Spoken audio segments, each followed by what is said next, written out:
Çünkü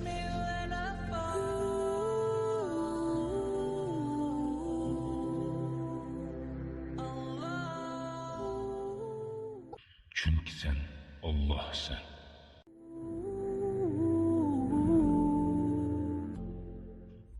Yettinci osmonga safar.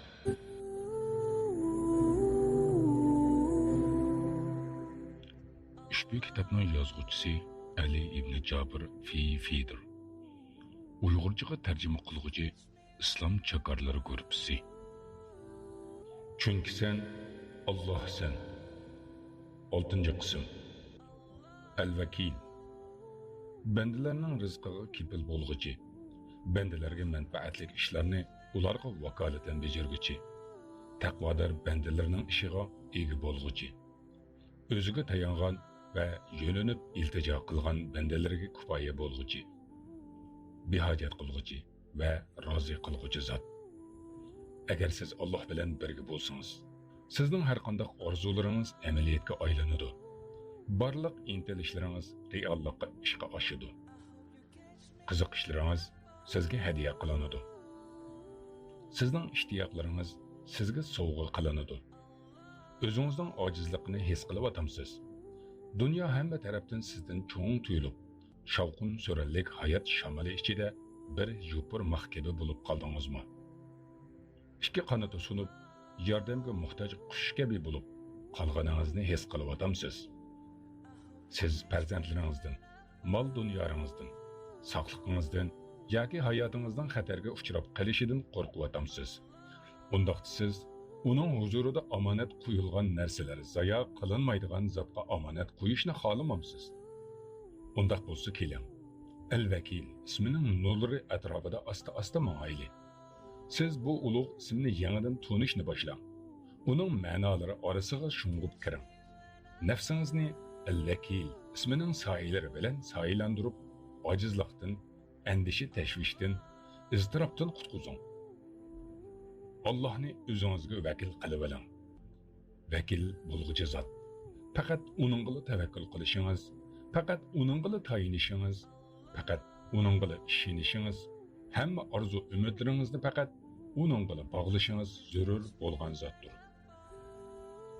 Siz qaysi ishingizda Allohga tavakkul qilgan bo'lsangiz, u siz bilan birgadir. Taki oxirigacha siz bilan birgadir.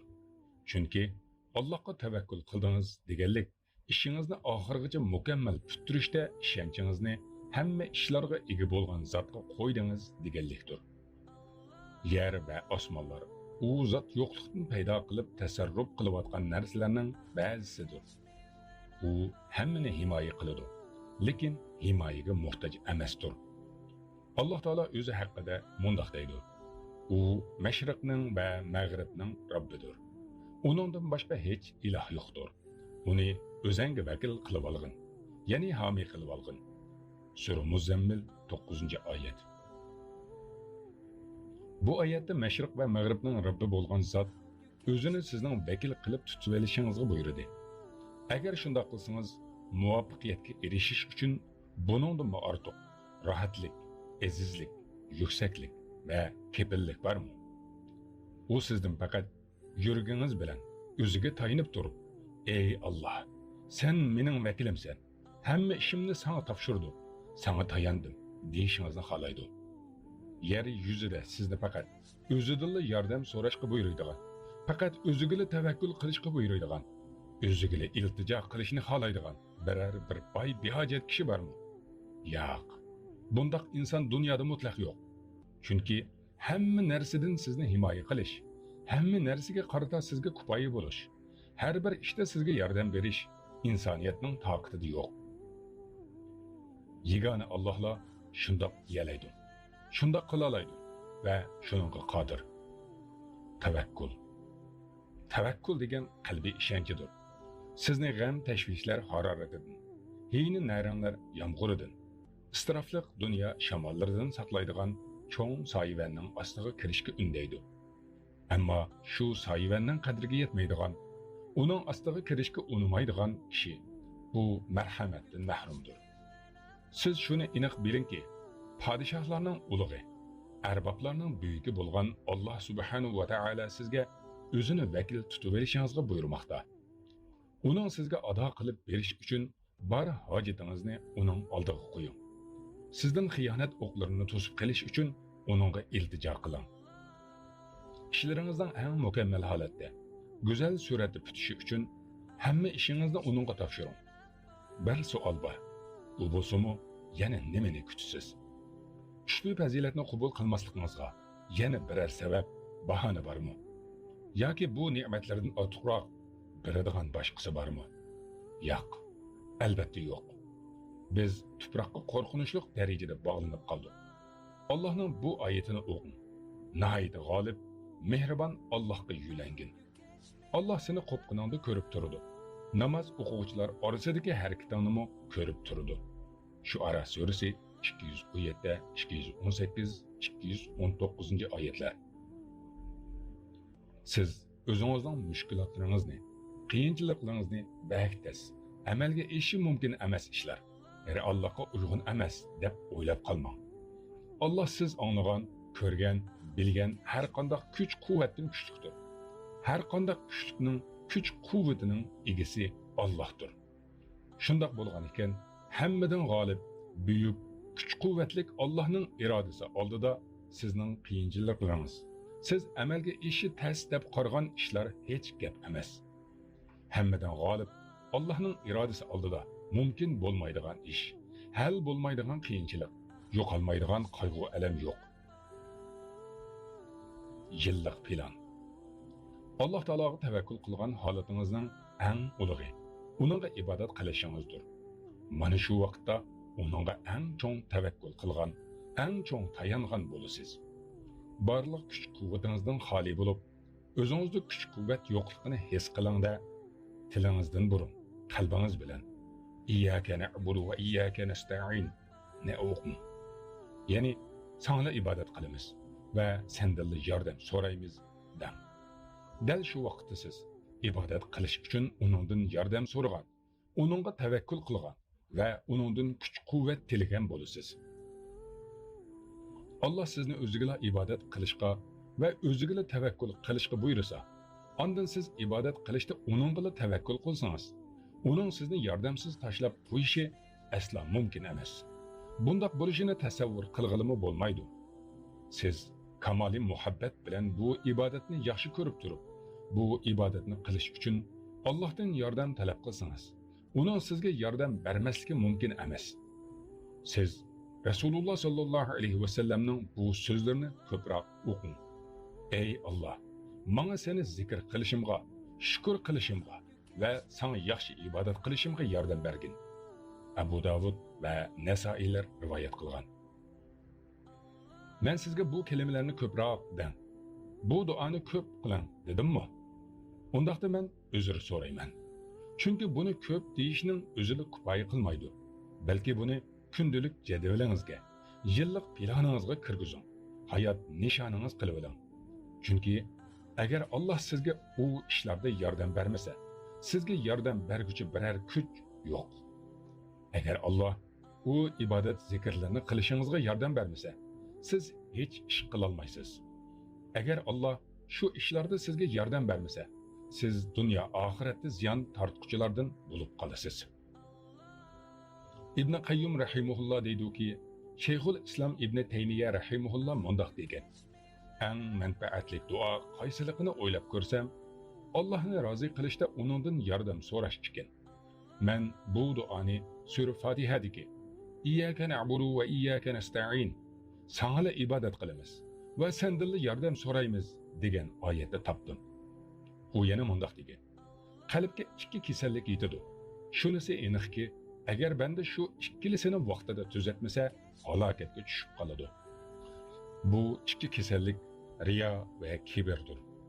Riyoning davosi İyyaka na'budu bo'lsa, kibrning davosi İyyaka nasta'indir. Siz namozingizni o'qib bo'lganda o'zingizga qarang. Agar shu ibodatingizga Alloh yordam bermagan bo'lsa, ado qilolmasdingiz. Allah uchun dilingiz so'nuq bo'lsin. Allah nihoyat rahimdir. Siz hojatlaringiz bilan uning ishkiga kelgan vaqtingizda qalbingizni nihoyatda sunuq, bechora tuting.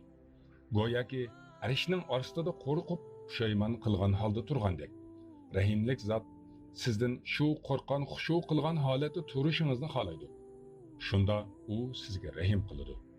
Uningdan keyin siz hojatlaringizning ravo bo'lishiga, kasallaringizning saqayishiga, chiroyingizga tabassum yugurishiga ishoning.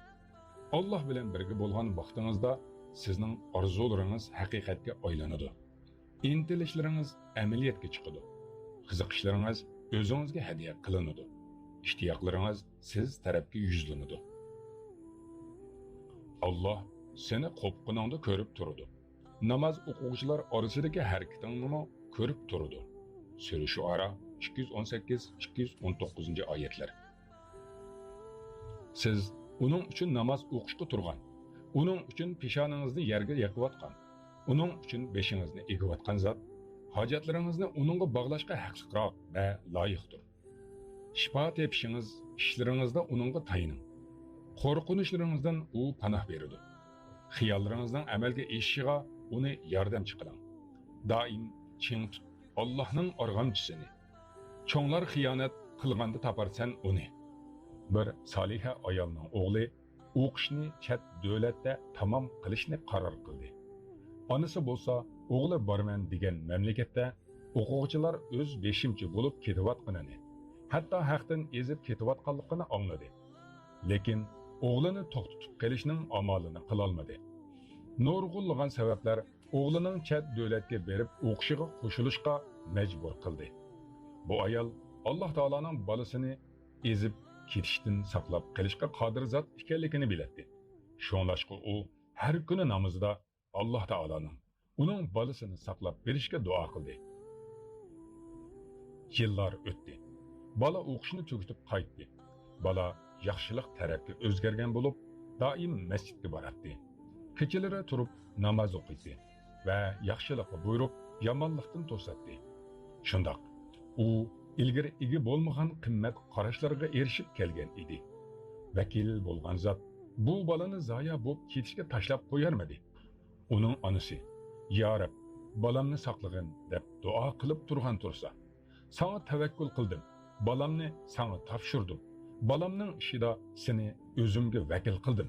Bolam borasida meni yordamsiz tashlab qo'ymagin" deb so'rab turgan bir paytda Alloh uni tashlab qo'yarmi? Ko'z yoshlardan keyingi tabassum. Agar sizga dunyo podshohlarining biri paloni zolimdan haqqini elib berishga meni vakil qilgin, sen faqat meni o'zingga vakil qilgin desa, haqqimni ololmay qolarmanmi deb yana shak qilamsiz. Siz ashu zolimning titragan holda haqqingizni qaytarib berish uchun podshohning yordamchilaridan birarsining tasdiqlashiga muhtoj. Undaqda agar podshoh o'zi tasdiqlab qolsa, balki podshoh tasdiqlab qolmay, bu ishni muhim ish qatorida bilib, o'zi hal qilmoqchi bo'lsa-chi, ahvol qanday bo'lar? Sizning podshohga bo'lgan gunohingiz qanday bo'lar? Hozir shu podshohni va uning yordamchilarini qo'ying. Allohning tuvandiga oid haqida fikr qiling.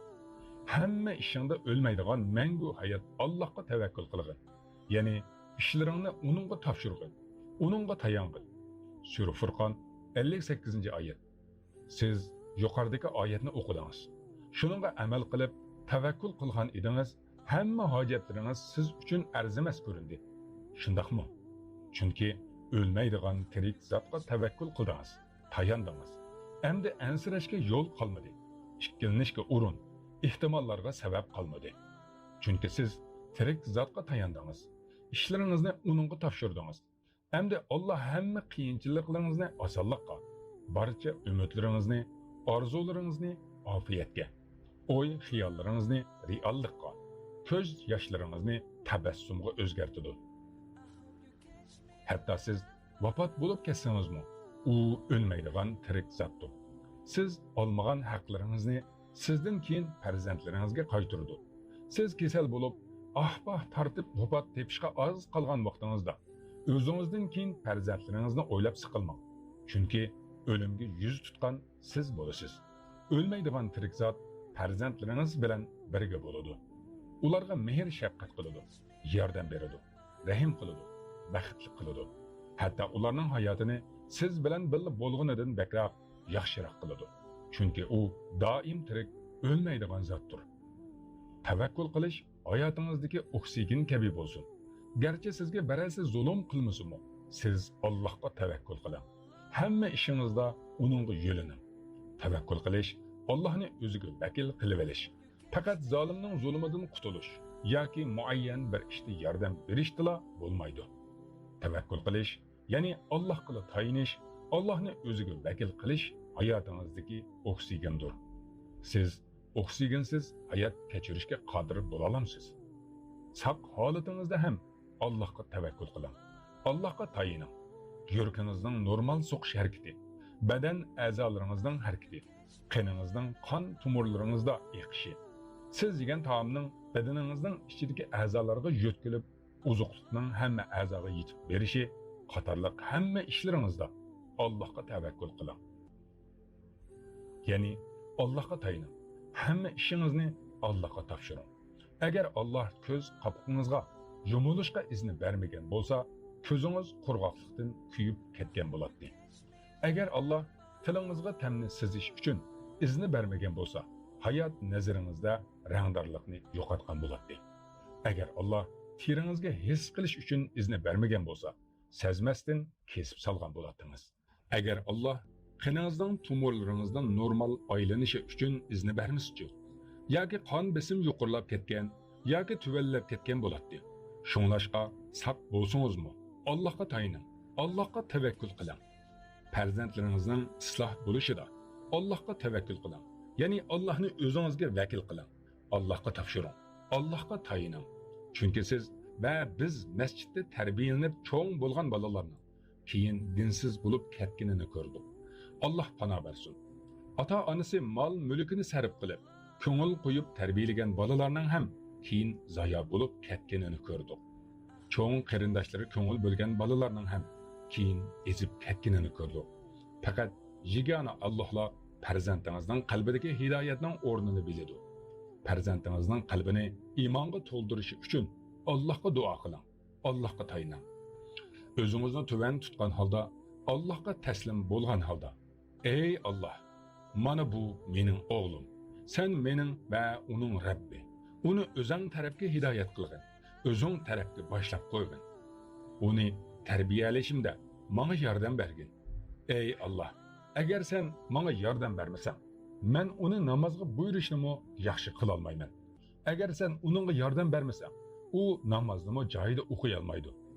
Ey Alloh, bizning seni zikr qilishimizga, sana shukr qilishimizga va sana yaxshi ibodat qilishimizga yordam bergin. Dam. Uningsiz hayot jahannamdir. Hayotda baxtli bo'lish uchun uningga tavakkul qiling. Hayot Allohsiz jahannamdir. Kishilar shundoq deyishadi. Ayolingni maqtabdir.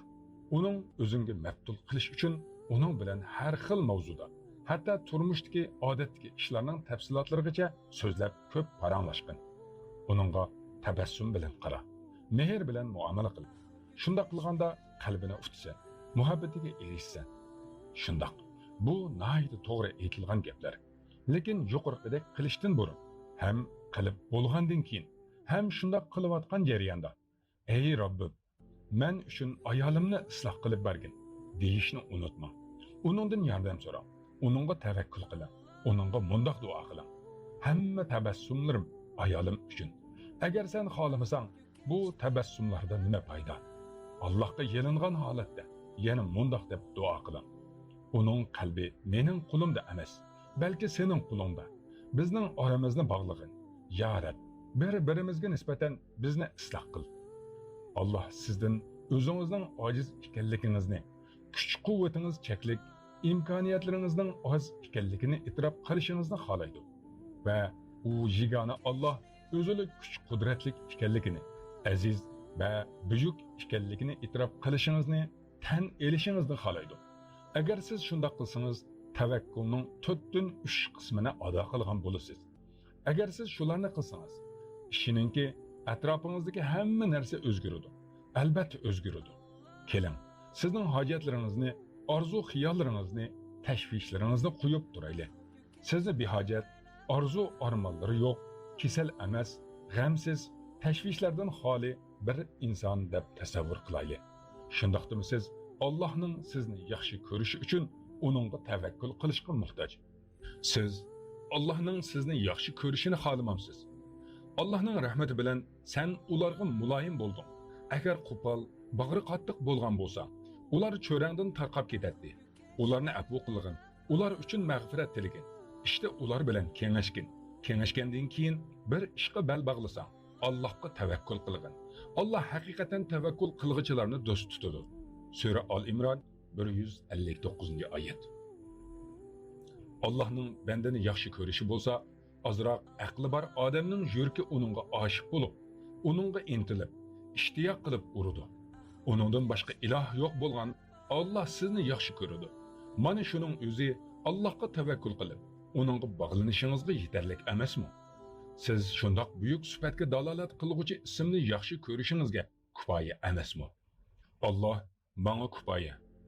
Ba'zi kishilar irodingizni bo'shatib, yomon voqealarni deb ichki ishonchingizni tavritish uchun, his tuyg'ularingiz bilan o'ynashish uchun, sizni qo'rqitish uchun, tashvishga selish uchun yoki pozitsiyangizni o'zgartib, prinsipingizni burmalash uchun yeningizga kelib, ba'zi yomon xabarlarni sizga yetkazadi.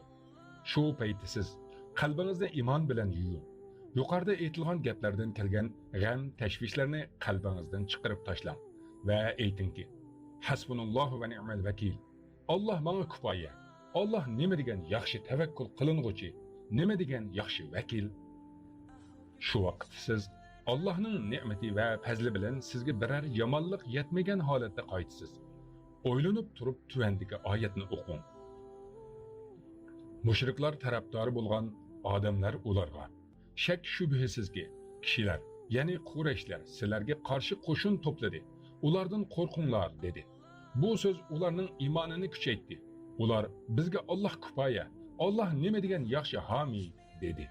Sura Al-Imron 173-oyat.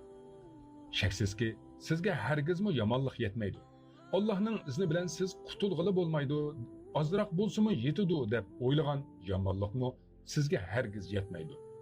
Allohning izni bilan badaningizga biror jarohat, qalbingizga pushaymon yetmaydi. Bu oyatni qalbingiz bilan o'qing. Allohga tavakkul qilgan. Tavakkul qilg'uchiga Allohning homiyligi yetarlikdir. Sura Nisa 81-oyatning bir qismi. Agar Allohga tavakkul qilsangiz, tayansangiz, boshqa tavakkul qiladigan, tayinadigan birini topolmaganimdan uningga tavakkul qildim degan o'y xiyolni qilmang. Hargiz bundoq o'ylamang. Aksicha, siz maxluqot tavakkul qilishi mumkin bo'lgan eng ulug' zotga tavakkul qilyapsiz, tayinyapsiz. Ba'zilar deydi: bizning qo'limizdan faqat duo qilish keladi. Ajab gap. Siz bilan bizga buningdanmi buyukroq bir quvvat bormi? Sizga buningdan ham ulug'roq, buyukroq holat bormi? Duoni o'zi tavakkul ko'rinishidan biridir. Tavakkul degan ovozingiz bilan gap qilishdan ilgari qalb bilan Alloh hamma narsaga qodir ekanligiga ishonch demakdir. Mana shu ishonchning o'zi tavakkul emasmi? Bu tavakkulning eng ochiq ko'rinishi emasmi?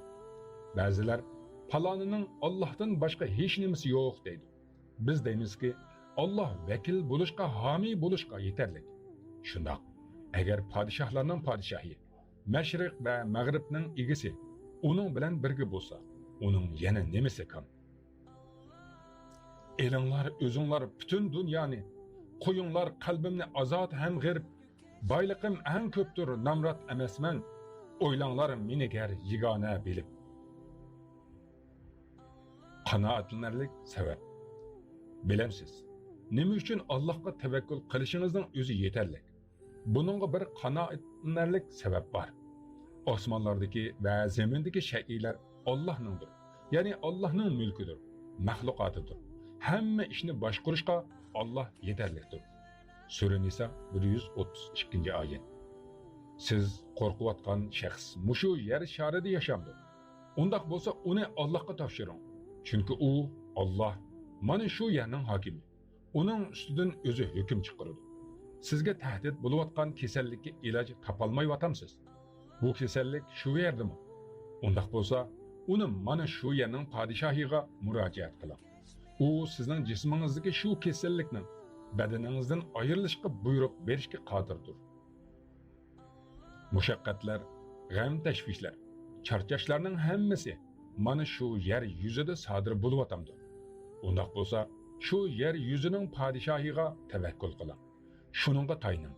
Shu vaqtda u bir kalima bilan sizdagi mushaqqat, g'am tashvish, charchashlarni ketkizadi. Chunki u hamma narsaning yaratquchisidir. Har qanday ishni qilishga qodirdir. Shuning uchun uningga tavakkul qilamiz. Alloh hamma narsani yaratquchidir. Hamma narsaga homiydir. Ularni xohlagancha tasarruf qiladi. Sura Zumar 62-oyat deb vahiy qilindi. O'ylanib baqing.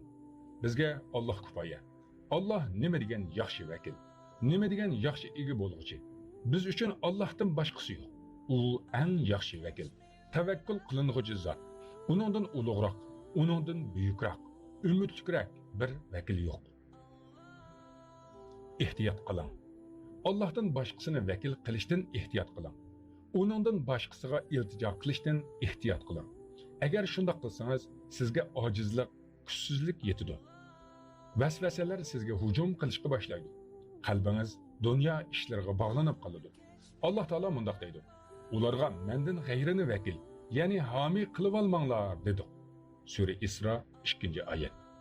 Alloh bar turib, uning g'ayrini izlashingiz. Alloh al-Hayy, doim hayot turib, uning g'ayriga tavakkul qilishingiz. Alloh hammaga qodir turib, uning g'ayriga iltijo qilishingiz sizga harom bo'lsin. Chunki u hammani anglab turguchi. İşlaringizda uningga tavakkul qiling, uningga tayining, uningga yo'linib, uni o'zingizga homiy, vakil qilib oling. U maxfiy joydagi hamma narsani anglab turadi. Qorong'ulikda qilgan har bir ishni bilib turadi. Shundoq bo'lsa ham boshqasiga tavakkul qilamsiz. Boshqasiga tayinamsiz. Boshqalar hamma ovozlarni anglay olamdi. Hammani bila olamdi. Allohga tavakkul qiling. Alloh ularning so'zlarini anglab turguchidir. Niyatlarini bilib turguchidir.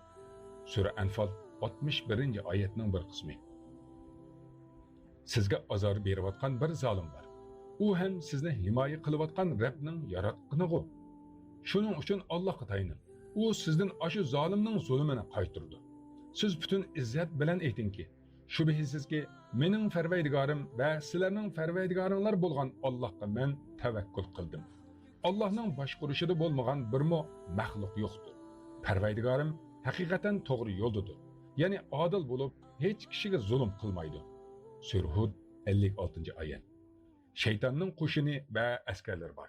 Alloh uningga odamlarni vasvasa qilish, qo'rqitish, aldash va shu kabi ishlarni qilishga quvvat bergan. Shundoq bo'lsa-mu, u tavakkul qilg'uchiga ozdirish uchun yetalmaydi. Alloh taolo deydi-ki, shubhisizki mu'minlarning va Parvardigoriga tavakkul qilg'uchilar, ya'ni yo'languchilarning ustidan shayton hukmronlik qila olmaydi. Ya'ni Parvardigoriga chin yo'langan mu'minlarga shaytonning vasvasi ta'sir qila olmaydi. Sura Nahl 99-oyat. Agar sizga aziyat berayotgan ish o'rnidagi boshliqingiz yoki yomon bir qo'shningiz yoki amir mas'ulingiz yoki vazir bo'lsa-chi, Alloh ularga kifoya bo'lmasmi? Eslatma. Kimki Allohga tavakkul qilsa, Alloh o'zi uningga kifoya qiladi. Sura Taloq 3-oyat. Siz Allohga tavakkul qilsangiz, uningga ishonsangiz, hamma ishlaringizda uni yordamchi qilib olsangiz, boshqalarga mangu muhtoj bo'lmaysiz. U sizga kifoya qilguchi, yomonlikni sizdan ketkizguchidir. Agar sizni Allohning ko'ngil bo'lishi har tarafdan qurshab turmasa, siz halok bo'lasiz. Hayot har xil kasalliklar, mushaqqatlar, charchashlar, hiyla naranglarga to'lgan maydondir. Alloh saqlab qolmasa, bu cho'ng-cho'ng yilonlar, lahanglar sizni yutib oladi. Sizni qo'rqitayotganim yo'q. Bu haqiqat. Shuning uchun ey Alloh, sana tavakkul qildim, sana tayandim. Hamma ishimni sana topshirdim. Seni o'zimga vakil qildim deb ayting. Buni chin qalbingiz bilan aytgandan keyin tabassum qiling. Chunki ashu yilonlar, lahanglar tugaydi.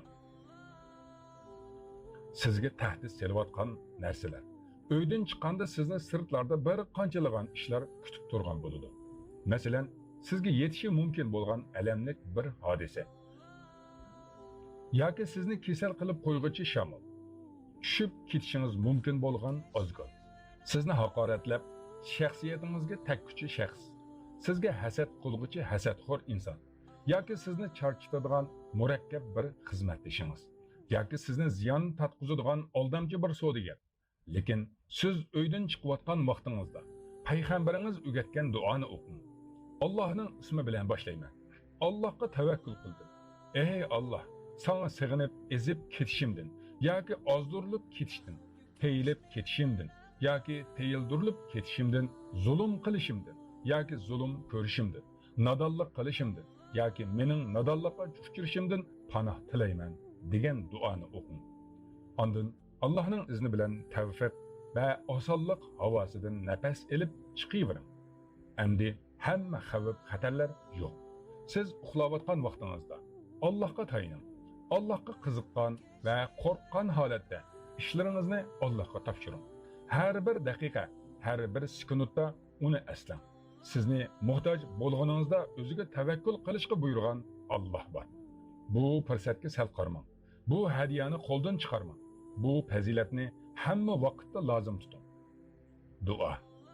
Ey Allohim, bizni o'zingga tavakkul qilg'ichi, o'zingga iltijo qilg'uchilardan qilg'in. Bizni sana bo'lgan iymon bilan qo'rshig'in.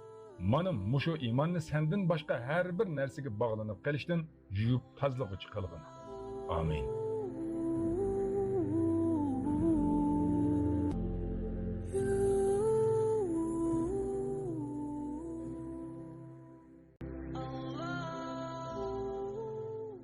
Çünkü sen Allah'sın.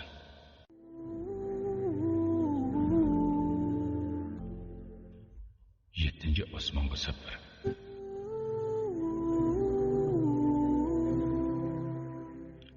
Ushbu kitobning yozuvchisi Ali ibn Jabir Fidir. Uyg'urchaga tarjima qiluvchi Islom chakorlari guruhi. 7-qism. Ash-Shafi kasallarga shifolik berguchi. Sizga sabablar orqali shifolik beradi.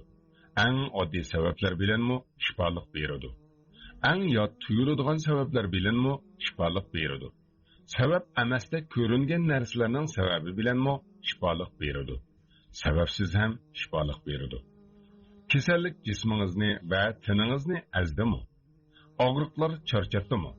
Kasallik tufayli chiroyingiz sarg'ayib, hayot ma'nosiz tuyulyapti. Doktorlarga murojaat qilishdan, doktorxonaga yurishdan charchidingizmi? Har xil kasalliklar bilan borgan doktorxona ismlari va kasallik tarixi mengizni charchatdimi? Undaqda ro'yitingizdagi charchashlar va kasallardan qutqizadigan narsaga sizni boshlab qo'yaymi? U Allohning Ash-Shafi, ya'ni kasallarga shifolik berguchi degan ismidir. Endi bu shafqatlik ismni o'qish uchun horg'in nafsingizga ruxsat qiling. Bir oz nafas elib olsin. Siz hozir o'rganadigan bu ismning soyasida hojatingiz miqdorida va sizdan keyingilarning hojati miqdorida soyidaysiz. Bugundan keyin kasallik yo'q. Ash-Shafi, hammaga shifolik berguchi. Bu Allohning ismlaridan biri. Bu ism bilan Allohga hamd aytamiz. Bu ism bilan o'zini ataganligi uchun uningga hamd aytamiz. Shifolik berish degan sifat bilan sifatlanganligiga hamd aytamiz. Faqat o'zi yolg'iz bandalarning tiniga shifo berguchi zot bo'lgani uchun hamd aytamiz. Bu mazmunni ro'shan ifodalaydigan va ichidagi ma'nolar sirtiga chiqib turadigan ismdir. Shifo kasallik bilan bevosita bog'liq. Kasallik inson hayotida har xil og'riqlar, turli shakllar bilan tez uchrab turadigan holat. Hech bir inson buningdan xoli bo'lolmaydi. Kimningdir ko'z kasalligi saqaysa, bosh og'riqi his qiladi. Bosh og'riqi to'xtasa, bo'g'im og'riq his qiladi. Bu og'riqlar to'xtasa, qizishga boshlaydi. Qizitmasi tushsa, oshqozon og'riydi. Bu og'riqlar saqaysa, tish og'riqi hujum qilishga boshlaydi. Va hokazolar. Shu tariqada hech bir inson biror og'riqsiz, dardsiz o'tmaydi. Agar butun badani yoki tini sog'lom bo'lgan taqdirda ham yanada yoki aksi tortayotgan bo'ladi va yoki onasi yig'layotgan bo'ladi. yoki farzandi inglayotgan bo'ladi va yoki biror suyumlik insoni dard chekayotgan bo'ladi. Hayot kasalliklar maydoni. Shuning uchun og'riqlaringiz uning rahmat mehrobida saydi qilib va kasallaringiz uning qudrat busug'usida bosh egishi uchun Alloh o'zini ash-shafi, kasallarga shifolik berguchi deb atagan. Kasallik insonning cho'ngchiligi siniladigan eng cho'ng sinov. Kasallik inson o'zining ijobiy fikrini, aktiv ruhiy holatini yo'qotadigan, tuyuqsiz zarbiga o'xshash bo'lib, ruh va badanni ojizlatuvchi turli tashvishlarni, chidamsizliklarni kuchaytiradigan mag'lubiyatdir. Alloh taolo inson o'zining ojiz ekanligini tan olsin. Allohning yordami bo'lmasa, insonning qo'lidan hech ish kelmaydiganligini, barliq kuch-quvvat Alloh tarafidan ekanligini tan olsin deb badanning go'zalligini vaqtliq o'chirishni taqdir qildi. Alloh taolo insonga shu kasallikka o'xshash narsa bo'lgan o'limni aslisun deb kasallikni taqdir qildi. Kasallik hayotiy kuchning oyoqlashishi bo'lsa, o'lim hayotning oyoqlashishidir. Ey inson, sening haqiqating o'limdir. Sendagi har bir narsa o'limga o'xshaydi. Uxlashing o'lim, kasal bo'lishing o'lim. Ömür bosqichlarida keyingi bosqichga o'tishing oldingi bosqichga nisbatan o'lim. Yoshlik bolalikqa nisbatan o'lim. Qarilik yoshlikqa nisbatan o'lim. Sening barlig'ing hayotdan ko'ra ko'proq o'limga o'xshaydi.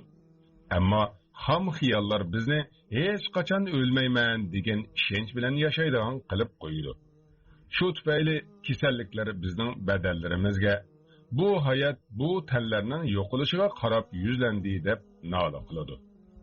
Kasal karvotiga cho'kib yotgan, mana bu tan yeniga kirib chiqayotgan odamlarga qarasa, ularning beshida saq salomatlik tojini ko'radi. U paytda u o'zi his qilamdi yoki yo'qmi, ichida tuproq haqida xiyollar uyg'onadi va butun borlig'ini qabri hidi o'rab oladi.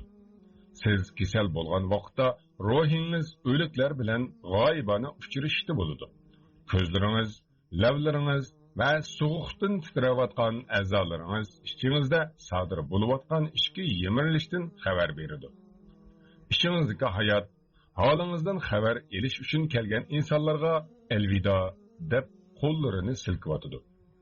Kasallik cho'qqisiga chiqib, dunyoning ma'naviy napoklaridan butkul poklanganingizdan keyin ash-shafi, shifolik berguchi zot badaningizdagi kasallikka ketish iznini beradi va saqligingizni avvalgi holatga qaytishga buyuradi. Chehrangizda qizillik paydo bo'ladi va dard chekkan kunlarda yo'qolgan tabassumingiz qaytadan paydo bo'ladi. Sizga har qanday sababsizlik shifo beradi. Chunki ash-shafi, shifolik berguchi sizga biror bir sabab bilan shifolik beradi. U sizga arzimas sabab bilanmi shifolik beradi. Sizga yot tuyuladigan sabab bilanmi shifolik beradi. Sabab bo'lib ko'rinmagan narsa bilanmi shifolik beradi. Hech qanday sababsiz ham shifolik beradi. O't cho'plar bilan, oddiy va murakkab tarkiblik dorilar bilan, uzuqlik bilan, suv bilan ham shifolik beradi. Bu to'g'risida ajoyib bir hikoya o'qigan edim. Uningda yozilishicha, bir bola o'pka kesili va boshqa kasalliklar bilan kasal bo'lgan ekan. Doktorlar bolaning o'limi yaqin qoldi degan qarorga kelib, otasini bolaning yezig'iga elib berishga ruxsat berishibdi. Bu bolaning o'lishdan burun sahroning pokiz havosi bilan nafaslanishi va etizlarning go'zal manzillariga qarab rohatlanishi uchun yezig'iga elib bordi. Bir kuni u bola ko'chada mengayotgan edi. Qo'lida suvib qolgan pechina yoki tort parchasi bor edi. Yo'lda yashangan bir bobay bilan uchrashib qoldi. U kishi bolaning sulg'un ko'zlariga nazar solib, "Bolam, yashashni xohlamsan?" deb so'radi. U bola "Ha" deb beshini langshitdi. Shu vaqtda u kishi "Sen o'lik tomoqlarni yeb turib, qandoqsiga hayotlik hosil qilmoqchi bo'layotsan? Sen tirik tomoqlarni, go'sht, ko'ktatlarni yegin. Hamda Alloh tabiatda yaratgan tuproq harorati, hayotlik ta'siri texi ketmagan narsalarni yegin dedi. Balaning o'zi aytadi. U kishining nasihati qalbimga qattiq o'rnadi va o'sha kundan e'tiboran faqat ichida hayotlik moddalari bor bo'lgan tirik taomlar yeydigan bo'ldim. Har xil go'shtlar, har xil ko'ktatlar, bog'dan yangi kelgan mezilik mevalar, issiq nonlar. Natijada salomatligim yaxshilandi. Jismim tetiklashdi. Buni ko'rgan dadam meni kasalxonaga opardi. Bir qancha tekshirish va tahlillardan keyin doktorlarning hayronlikdan og'zi ochilib qoldi. Badanimda kasallik asorati qolmagan ekan. Bu qisini shu balaning o'zi cho'ng bo'lib, yemaklik bilan davolaydigan mashhur doktorlarning biri bo'lib yetishganidan keyin yemaklik mo'jizlarni paydo qiladi degan kitobida so'zlab bergan. U doktorning ismi Gaylord House.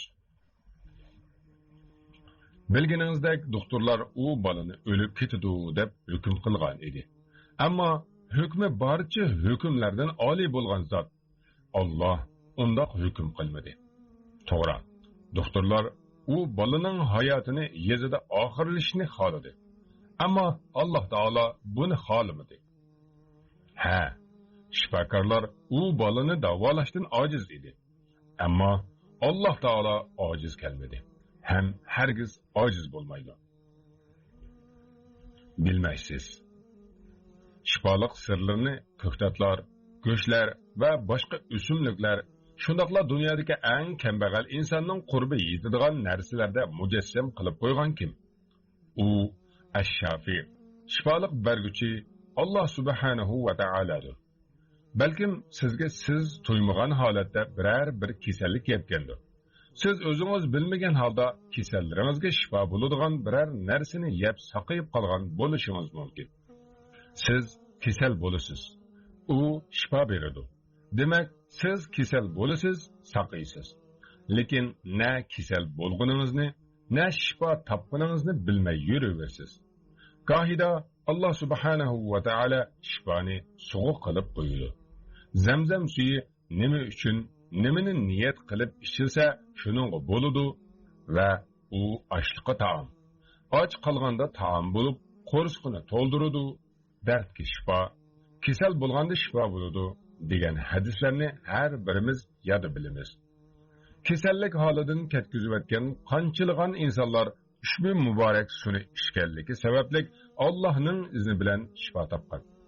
Shifo haqidagi hadislarni yaxshiroq ko'rib chiqqan odamlar nihoyatda ko'p payg'ambaraviy dorilarni tepishi mumkin.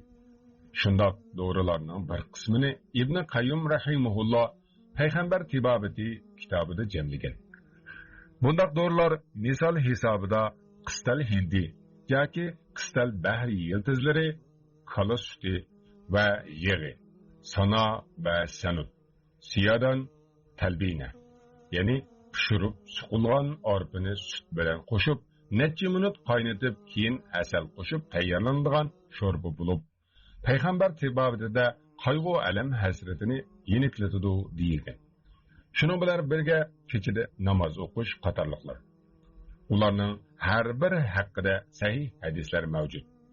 Alloh taolo ba'zida sabr tufayli, ba'zida duo, ba'zida sadiqa, ba'zida istig'for, ba'zida tavba qilish va yana ba'zida Allohning hukmiga rozi bo'lish sababli shifo bersa, ba'zida hech bir sababsiz ham shifo beradi.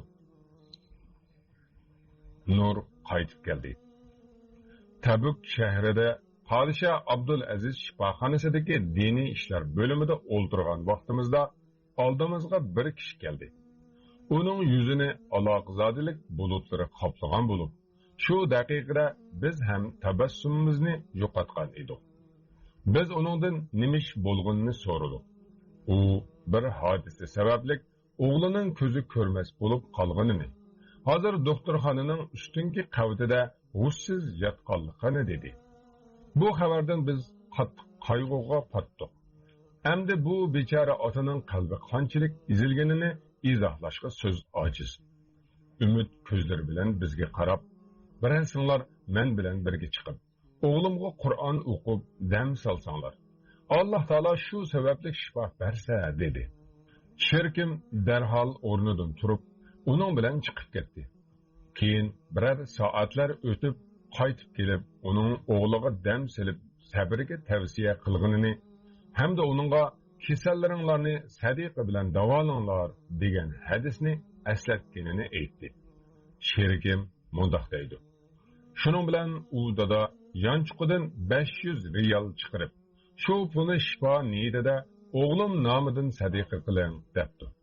Oradan 2 kun o'tganda Aşı kishi yana boshqacha chiroy bilan kelib, sherikimdan uning bilan birga chiqishini so'radi. Yarim soatlardan keyin sherikim chiroyi nurlangan holda qaytib keldida, xush xabar, bola yotoqdagi nurni ko'rishga boshlabdi dedi. Dada xursandligidan yana 1000 riyal berib, o'g'lining nomidan sadiqa qilishni so'rabdi. Shanba kuni bo'lgan edi. U kishi yana kelib sherikimni uning o'g'lining yotiqiga elib chiqqanini, u bola xuddi avvalgidek ko'rishga boshlaganligini aytib berdi. Men quloqlarimga ishonmay qoldim. Dar haqiqat bolaga ko'z nuri qaytgan, hayotlikni yangidan ko'ra oladigan bo'lgan edi. Uningga shifolik bergan kim? Uning ko'zlariga hayotlikni taqdir qilgan kim? Uning ko'z olmasiga nurni qaytirib bergan kim? Biror narsani yaratishni iroda qilganida uning ishi faqatla bo'l deyishdir. U narsa bo'ladi, vujudga keladi. Sura Yasin 82-oyat. Alloh taolo uning ko'z nuriga qayt dedi va u qaytdi. Uningga qayting. Alloh taolo sizdan faqat uningga qaytishingizni va uningga elib borguchi yo'lni tutishingizni xohlaydi. Onunla razımellik bilen qayting. Secde bilen qayting. Tavbe yardımida qayting. İstiğfar bilen qayting. Sadiqa bilen qayting. Acizliğingizni itiraf qilib qayting. Onun ishkini qilin ve şifani kuting. Agar Allah iroda qilmasa, bu dunyodagi hech bir doktorxona sizning kasalingizni davolay-olmaydi. Agar Allah iroda qilmasa, bu olamdagi hech bir doktor kasalingizga diagnoz qo'ya olmaydi. Saudiyalik bir boy kishi böbrek keseli bilan doktorxonaga kirib qolgan edi. Farzandlari uningga böbrek qo'ydirish uchun Misrga obordi. Ular bir kichik qizning böbrekini ko'chirish uchun qizning oilasi bilan 100 ming Saudiya riyolini berishga kelishdi. Ertasi saharda hammaylar doktorxonaga keldi. U kishi böbrek ko'chirish operatsiyasiga kirishdan ilgari o'z böbrekini setishni qaror qilgan qiz bilan ko'rishishni talab qildi. Qizni chaqirdi. O qiz uyilib, tortinib, shifoxona yotiqiga kirib keldi. Bemor kishi nima uchun böbrekingizni mendek bir qeri kishiga sotmoqchi bo'ldingiz deb so'radi. Qiz, nihoyatim muhtojlik, oila sharoitim nachar. Akalarim bo'lsa universitetda o'qiydi. Ularga yordam berish uchun bir ish qilishim kerak, dedi. Bu javob go'yoki uning yuziga urilgan tastak kabi. Uni g'aflat uyqusidan uyg'otdi.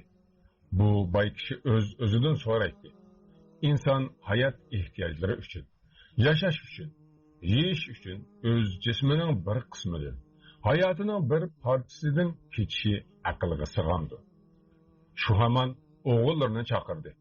Ular kelganda men böbrek qo'ydirish fikrimdan yondim. Meni Saudiyaga qaytirib ketinglar. 100 ming riyal miqdoridagi pul mendan qizga sadiqa bo'lsin. Uning bir riyalini ham qaytirib olmanglar, dedi. Farzandlari norozi bo'lib ochiqlanishdi. Ammo oxirgi oqibat otasining fikrini qabul qilishdi. Saudiyaga qaytgach, böbrekini odatdagidek yudirish uchun shifoxonaga bordi. Tekshirishlar natijasidan doktorlar hayron qolishdi. Uning böbreki bemalol ishlab ketgan edi. Alloh taolaning qudrati cheksiz. U shifo berishni xohlasa, operatsiya pichiqiga muhtoj emas. U shundoq bir podshohki, ustunki osmondan nazar solsa, kasal shifo topadi. G'amkin inson xushal bo'ladi. Musofir o'z manziliga qaytadi va yordorlar saqiydi. Oldin va'dalashib qo'ygan vaqt. Allah sizni o'ziga qaytirish uchun kasal qiladi. Agar uningga qaytsangiz, kasallikni ko'tarib yetadi. Chunki bu chaqda sizni kasal qilishning hech bir ahamiyati yo'q. Alloh taolo sizning kamtar bo'lishingiz uchun ham kasal qiladi. Agar siz kamtar bo'lsangiz, o'zingizni tuvan tutsangiz, sizdan kasallik ko'tarilib ketadi. Chunki bu chaqda yana kasal turaverishingizning ahamiyati yo'q. O'zingizdan boshqalarni ham his qilishingiz uchun sizni kasal qiladi. Siz boshqalarni his qilishga boshlaganda sizdan kasallik ko'tarilib ketadi. Chunki bu chaqda yana kasal holatda turaverishingizning ahamiyati yo'q. Alloh taolo sizning sabringizni sinash uchun, Allohning taqdiriga bo'lgan rozimanligingizni sinash uchun sizni kasal qiladi. Agar sabr qilsangiz, Allohning taqdiriga rozi bo'lsangiz, kasallik sizdan ko'tarilib ketadi. Chunki bu chaqda yana kasal turaverishingizning ahamiyati yo'q. Ash-Shafi, shifolik berguchi. Alloh taolo shundoq zotki, siz shifolik tilab uning huzuriga kirmoqchi bo'lsangiz, vaqtini oldin deyishib qo'yishga, kasal ko'rsatish numri elishga, doktorxonaga deyishgan vaqtdan oz bo'lganda 15 minut burun kelib saqlashga muhtoj bo'lmaysiz. Siz faqatla Alloh desangiz yetar. Eng katta ilohiy shifoxona sizga o'z eshiklarini ochadi. U rahmat qudrati, lutfi va shifo doktorxonasidir. Do'stim mashinasida bir bolani so'qiyotganlik voqealigi esimga keldi. Uning aytishicha, kutilmagan bir voqeada mashina ostidan bolaning so'ngaklari sung'onliq ovozini anglabdi. Darhol to'xtab, uni mashinaga silib, doktorxonaga elib berdi. Bir ozdan keyin bolaning ota-onasi va buvisi keldi. Do'stim o'zini yo'qotib qo'ygan edi. Ömrüde bir balaning o'limiga sababchi bo'lishi xiyoliga keltirmagan edi. Sunuvatgan so'ngaklarning ovozi quloqlari tubida tinmay jaranglayotdi. Balaning buvisi do'stimning oldiga kelib, uni tinchlantirdi va Alloh taolo nimani taqdir qilgan bo'lsa, shuni bo'ladi. Shunga uning hukmlariga hammalarning rozi bo'ladiganligini aytibdi. Ularga balaning buvisi shifoxona masjidida xuftan namozini imom bo'lib o'qib berdi. Imom sabr qilganlarga xush xabar bergin degan oyatni o'qiganda do'stim ho'ngrab yig'lab ketdi. Xuftan namozidan keyin doktorlar chiqib balaning bosh so'ngining qattiq parchalanib ketganligini va saqiyishdan umid yo'q ekanligini balaning dadasi va buvisiga aytishdi. Do'stim bu gapni anglab, xuddi chaqmoq soqqandek uyiga qaytdi. Bir hafta to'liq ishga bormadi. Ruhiy tushkunlikka tushib qolgan edi. Bu balaning saqiyish uchun buvisining iymoni, onasining duolari, otasining ishonchi va borichining uning uchun Allohga bog'lanishidan boshqa davo yo'q edi. Bir haftaga yaqin vaqt o'tgandan keyin men u bemor bolani ko'rgili bordim. Mana qarangki, bola o'rnidan turib, o'ynab, kulib, biz bilan gaplashib o'ltiradi. Alloh rost aytadi. Doktorlar bo'lsa xato. Sungan so'ngaklarni yana qaytadan birlashtirgan zotning so'zlari rostdir.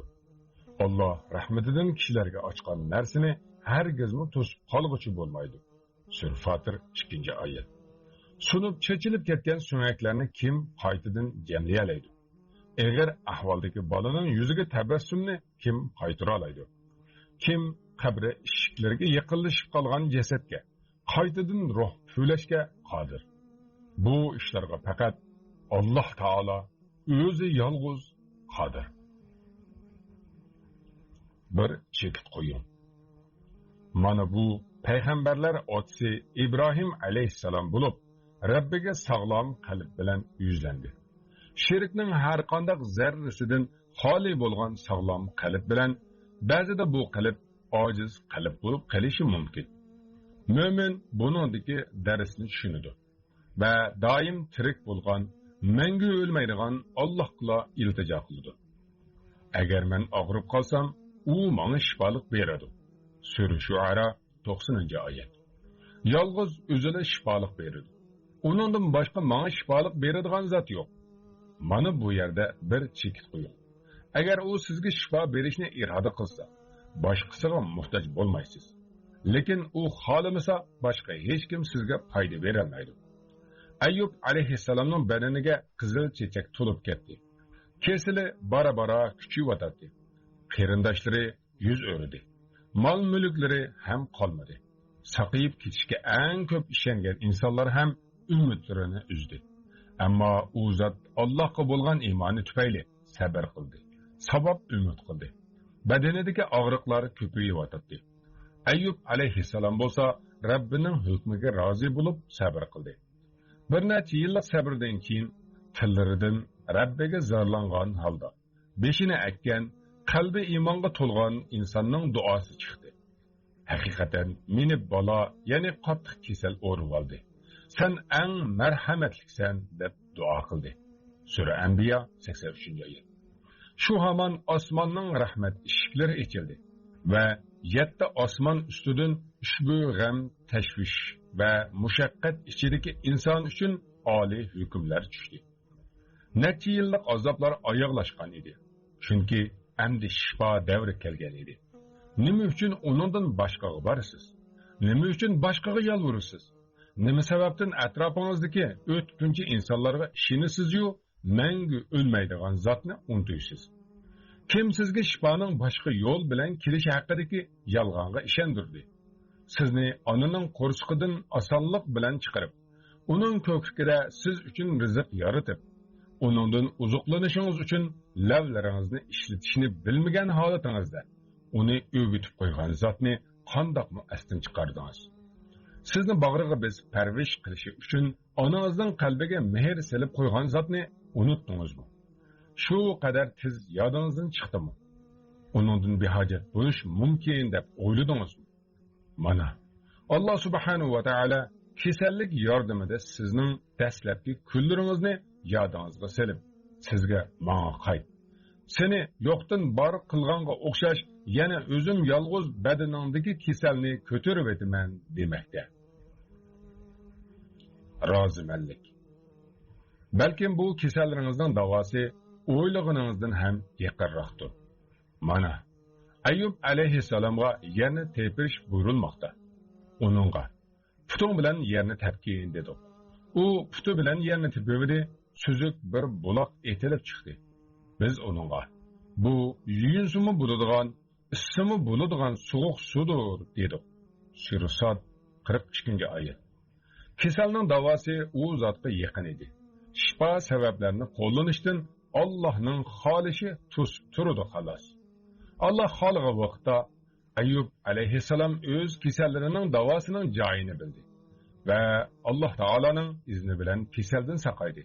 Siz Washingtonga yoki Farijga va yoki Beijingga berishga muhtoj bo'lmaysiz. Agar Alloh xolisa kasallaringizning davosi nihoyatda yaqin.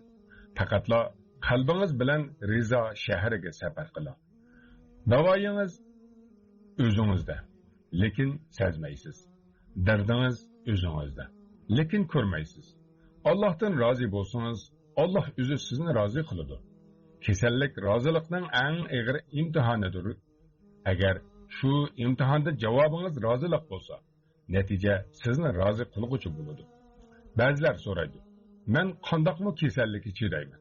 Kasallik nihoyatda og'riydigan tursa, qandoqmi o'zim yoqtirmagan narsaga rozi bo'lishim mumkin?" Ibn Qayyum rahimahulloh buning javoban: "Bu uning zid emas. U kasallikka o'zi suygan narsaga yetib turgani uchun rozi bo'ladi. Og'riqi borligi uchun yomon ko'radi. Bu dardga darmon bo'ladigan yiqimsiz doriga o'xshaydi. Bir vaqtning o'zida ana shu dorini ham rozi bo'lib ichidi, ham yoqtirmaydi." Ishingizdan Nabiy sallallohu alayhi va sallam ummatiga aytishni buyurgan so'zni ayting. Allohni Rabb deb, islomni din deb, Muhammad sallallohu alayhi va sallamni nabiy deb rozi bo'ldim. Qalbingizdan ayting. Balki qalbingizni bu so'zlarning ma'nosini cho'nqur tushunishga o'rgating. Dilingizni mazkur so'zlar bilan tozalang. Allohning hukmlariga rozi bo'lish, Allohdan rozi bo'lishning bir qismidir. Agar uningdan rozi bo'lsangiz, u o'zi sizni rozi qiladi. Qalbingizni rozilikdan nafas oladigan, o'zingizdan lazzatlanadigan qilingda tiningizga qarang. Allohning izni bilan uning barcha qismlarida shifo alomatlarini ko'rasiz. Qo'llaringizni duoga ochib, duoyingizda uning ismini yod eting. Keyin qo'lingiz bilan tiningizni silang. Alloh taolo sizdan tarik etay deb turgan narsalarni qaytarsa ajab emas. Bu kasallikni Rabbingizning Shafi ismi bilan tunish davrining boshlanish nuqtasi deb qabul qiling. Gunoh daryolari. Hayotingizda ko'p kasal bo'lgansiz. Shundoq emasmi? Kim sizga shifo bergan? Alloh emasmi? Bu kasallikni Alloh davolashdan ojiz deb o'ylabsiz. Bundaq o'y fikrlar u tarafdan jazolanishingizga loyiq. Balkim bu kasallik sog'lom bo'lmagan e'tiqodingiz uchun jazo bo'lishi ham mumkin. Oldi bilan qalbingizni bu e'tiqodiy kasallikdan tozalang. Keyin Allohga, uning Shafi ismi bilan iltijo qiling. Doktorxonadagi barliq bemorlar Shafidan shifo izni kutib yotadi. U Alloh har bir chekkuchining ohini anglab turadi. Har qanday og'riqning joyini biladi. Har bir dardning qalbidagi o'tini ko'radi. Allohning irodasi ishga eshib, ohlaringiz orqali gunoh daryolari eqib chiqib ketgandan keyin ofiyatga sizga qaytib kelishni buyuruydi. Bu chaqda siz Allohning zaminda gunohlardan pok holatda minib yuralaysiz. U rahimlikdirki sizga shifo beradi. U alimdirki sizga shifo beradi. U halimdirki sizga shifo beradi. U qodirdirki sizga shifo beradi. U Allohdirki sizga shifo beradi. Alloh bilan bo'lsangiz, doktorlarning ismlarini, telefon nomerlarini o'chirib tashlaysiz. Allah bilan doktorxonalarni unutuysiz. Allah bilan birga bo'lganlik sababli kasal ko'rsatish uchun deyishib qo'ygan vaqtni bekor qilasiz. O'z uyingizda yana bir doktorxona bino qiling. Uning ismi Jaynamaz bo'lsin. Sajda qilish bilan birga kasal ko'rsatish vaqtini bekiting va qalbingizga Ash-Shafi, shifolik berguchi Alloh degan bir ismni xotirlab qo'ying. Allohim, ya Shafi, her bir ojiz ruhga, her bir holsiz tanga, her bir hargın qalbga o'z rahmetin bilan shifoyingni nasib qilgin. Sen duolarni anglab turg'uchi zotsan. Amin.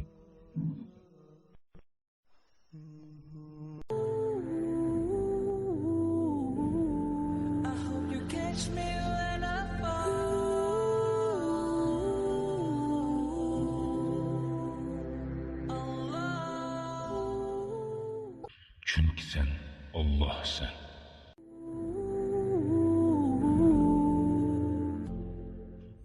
Yettinci osmonga safar.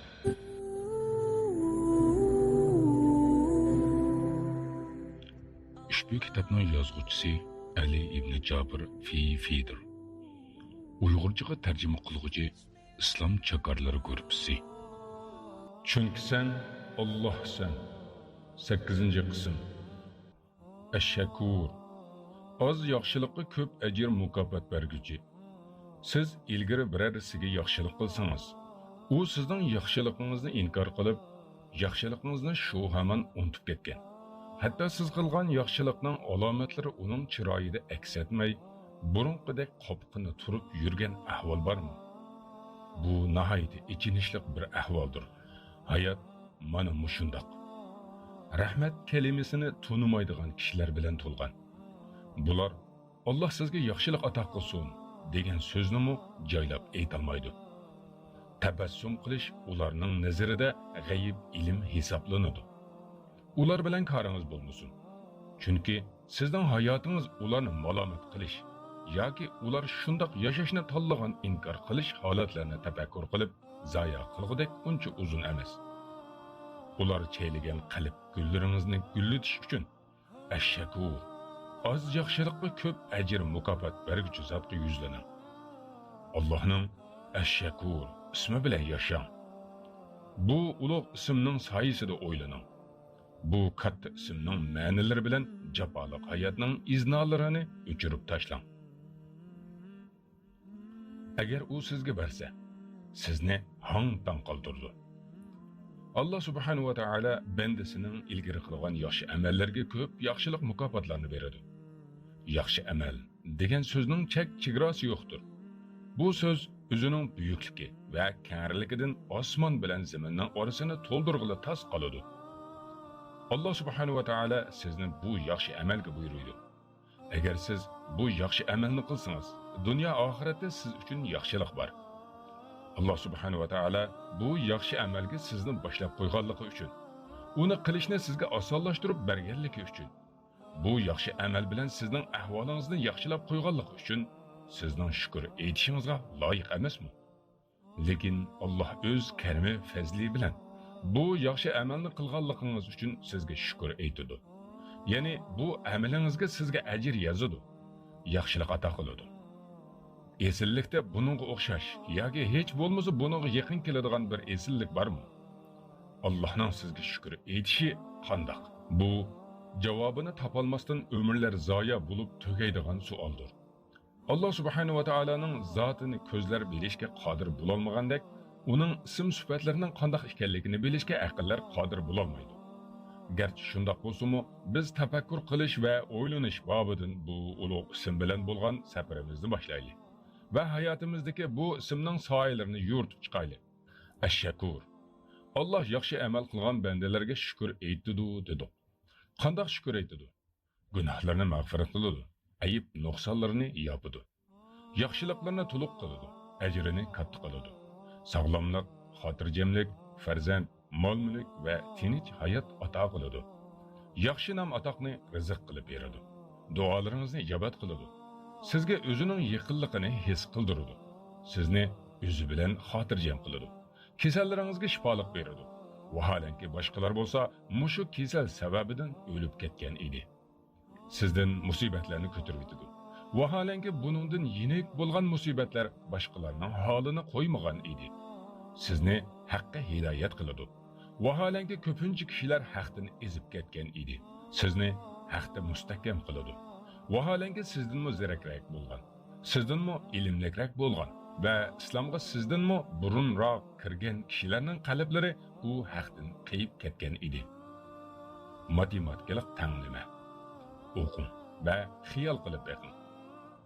Allohning yo'lida pul melini sarf qilganlarning sarf qilgan narsi yerga terilib, 7 boshaq chiqargan. Har boshqida 100 don tutgan bir donga o'xshaydi. Allah xohlagan bandasiga hassalab savob beradi. Allohning marhamati cheklik emas, kengdir. Allah mol sarf qilguchining niyatini bilguchidir. Izohat. Bu Allah uchun sarf qilingan pul molning savobining hassalab ko'p bo'ladiganligiga misol. Sura Baqara 261-oyat.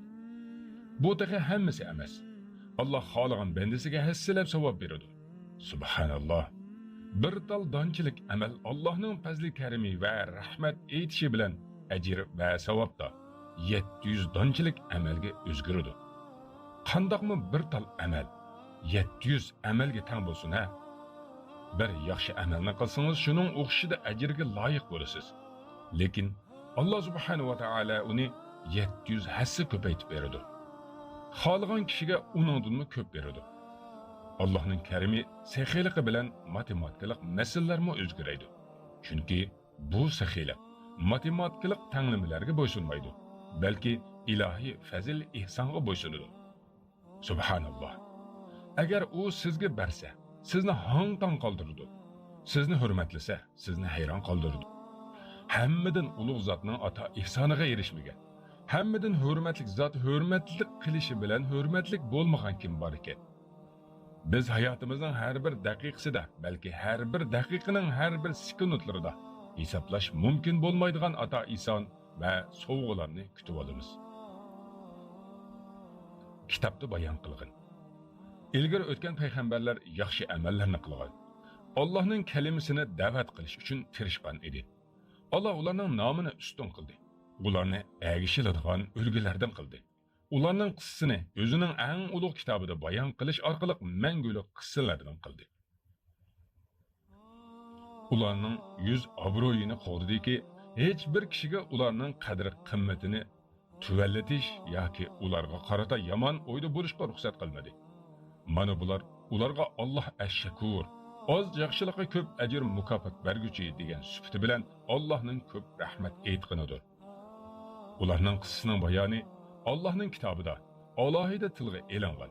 Men uni doim his qilib turman. Payg'ambarlar bandalar ichidagi bir banda. Alloh ularni o'z qudrati bilan yaratdi. ular tilga ilinadigan narsa bo'lmagan edi.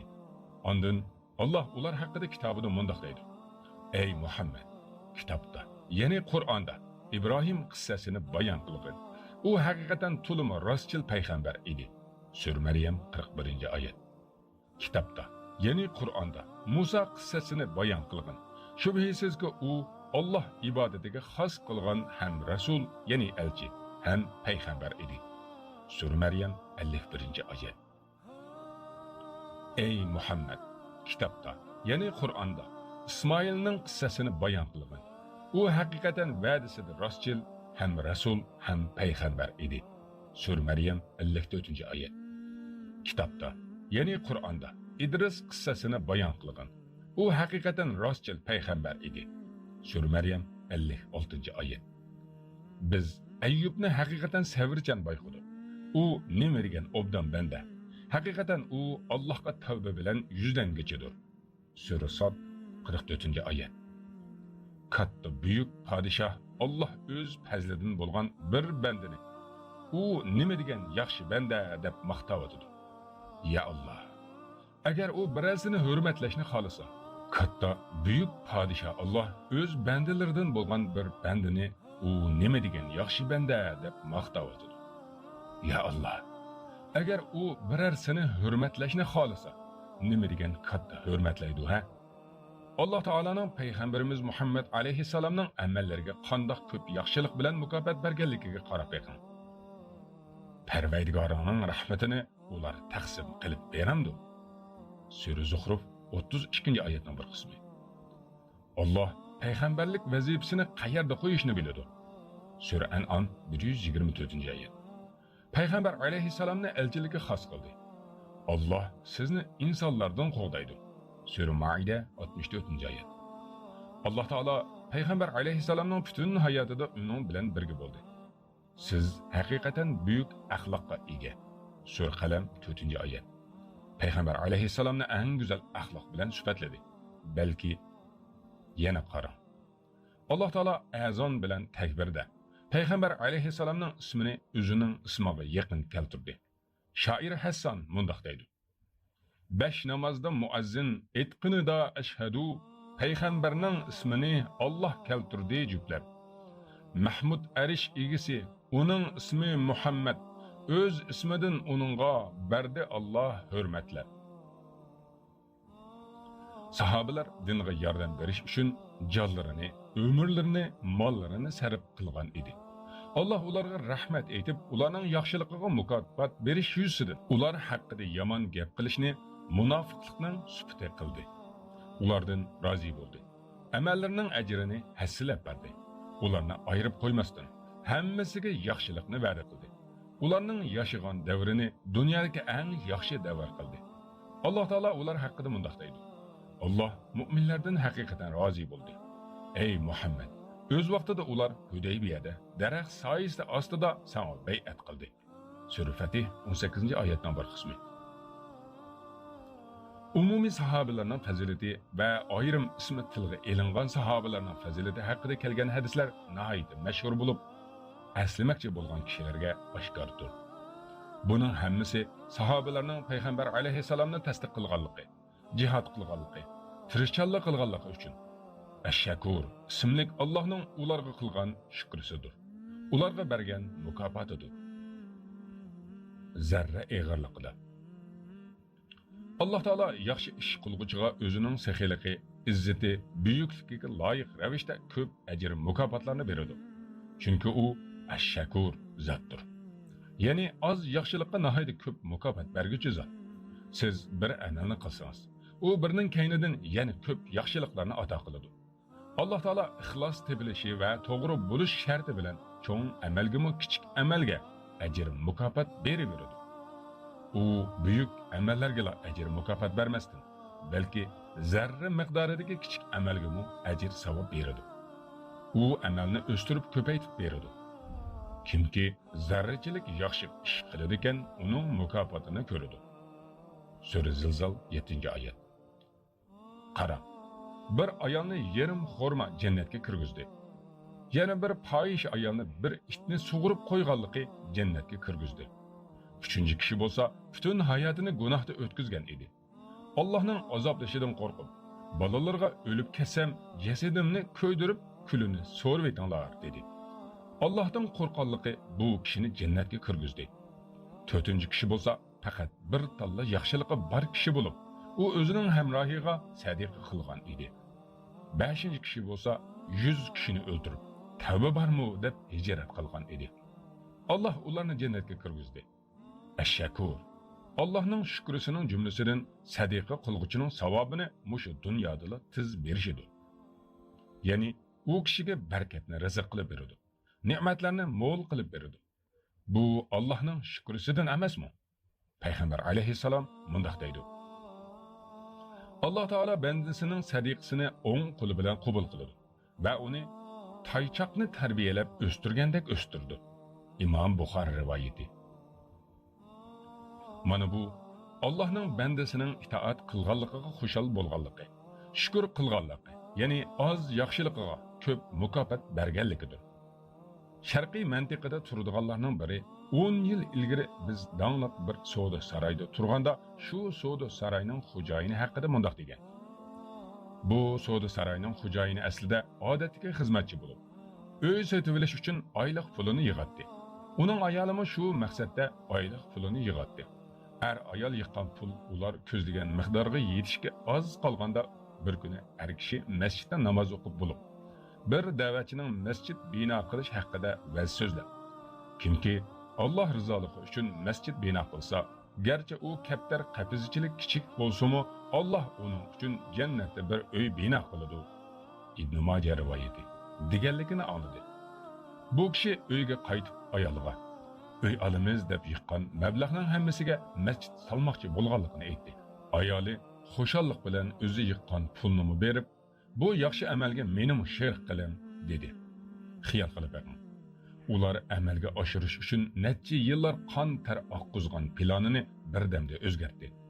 Mana bu o'zgarish Alloh roziligi uchun, Allohni va oxirat ho'ylisini iroda qiladigan tirik qalbdan urg'ib chiqqan edi. Hamrohim mundaq deydi. Ular masjidni bino qilib bo'lgandan keyin qaytadan pul yig'ishga boshladi. Heliqa erning kallasiga tijorat qilish o'yi kelib, kichik bir do'kon ochdi. Xaridorlar taraf-tarafdan kelishga boshladi. Mal uningga yomg'irdak yig'ishga boshladi. Bu kishi do'konni kengaytdi. Bir mezgildan keyin tarmoq do'kon ochdi.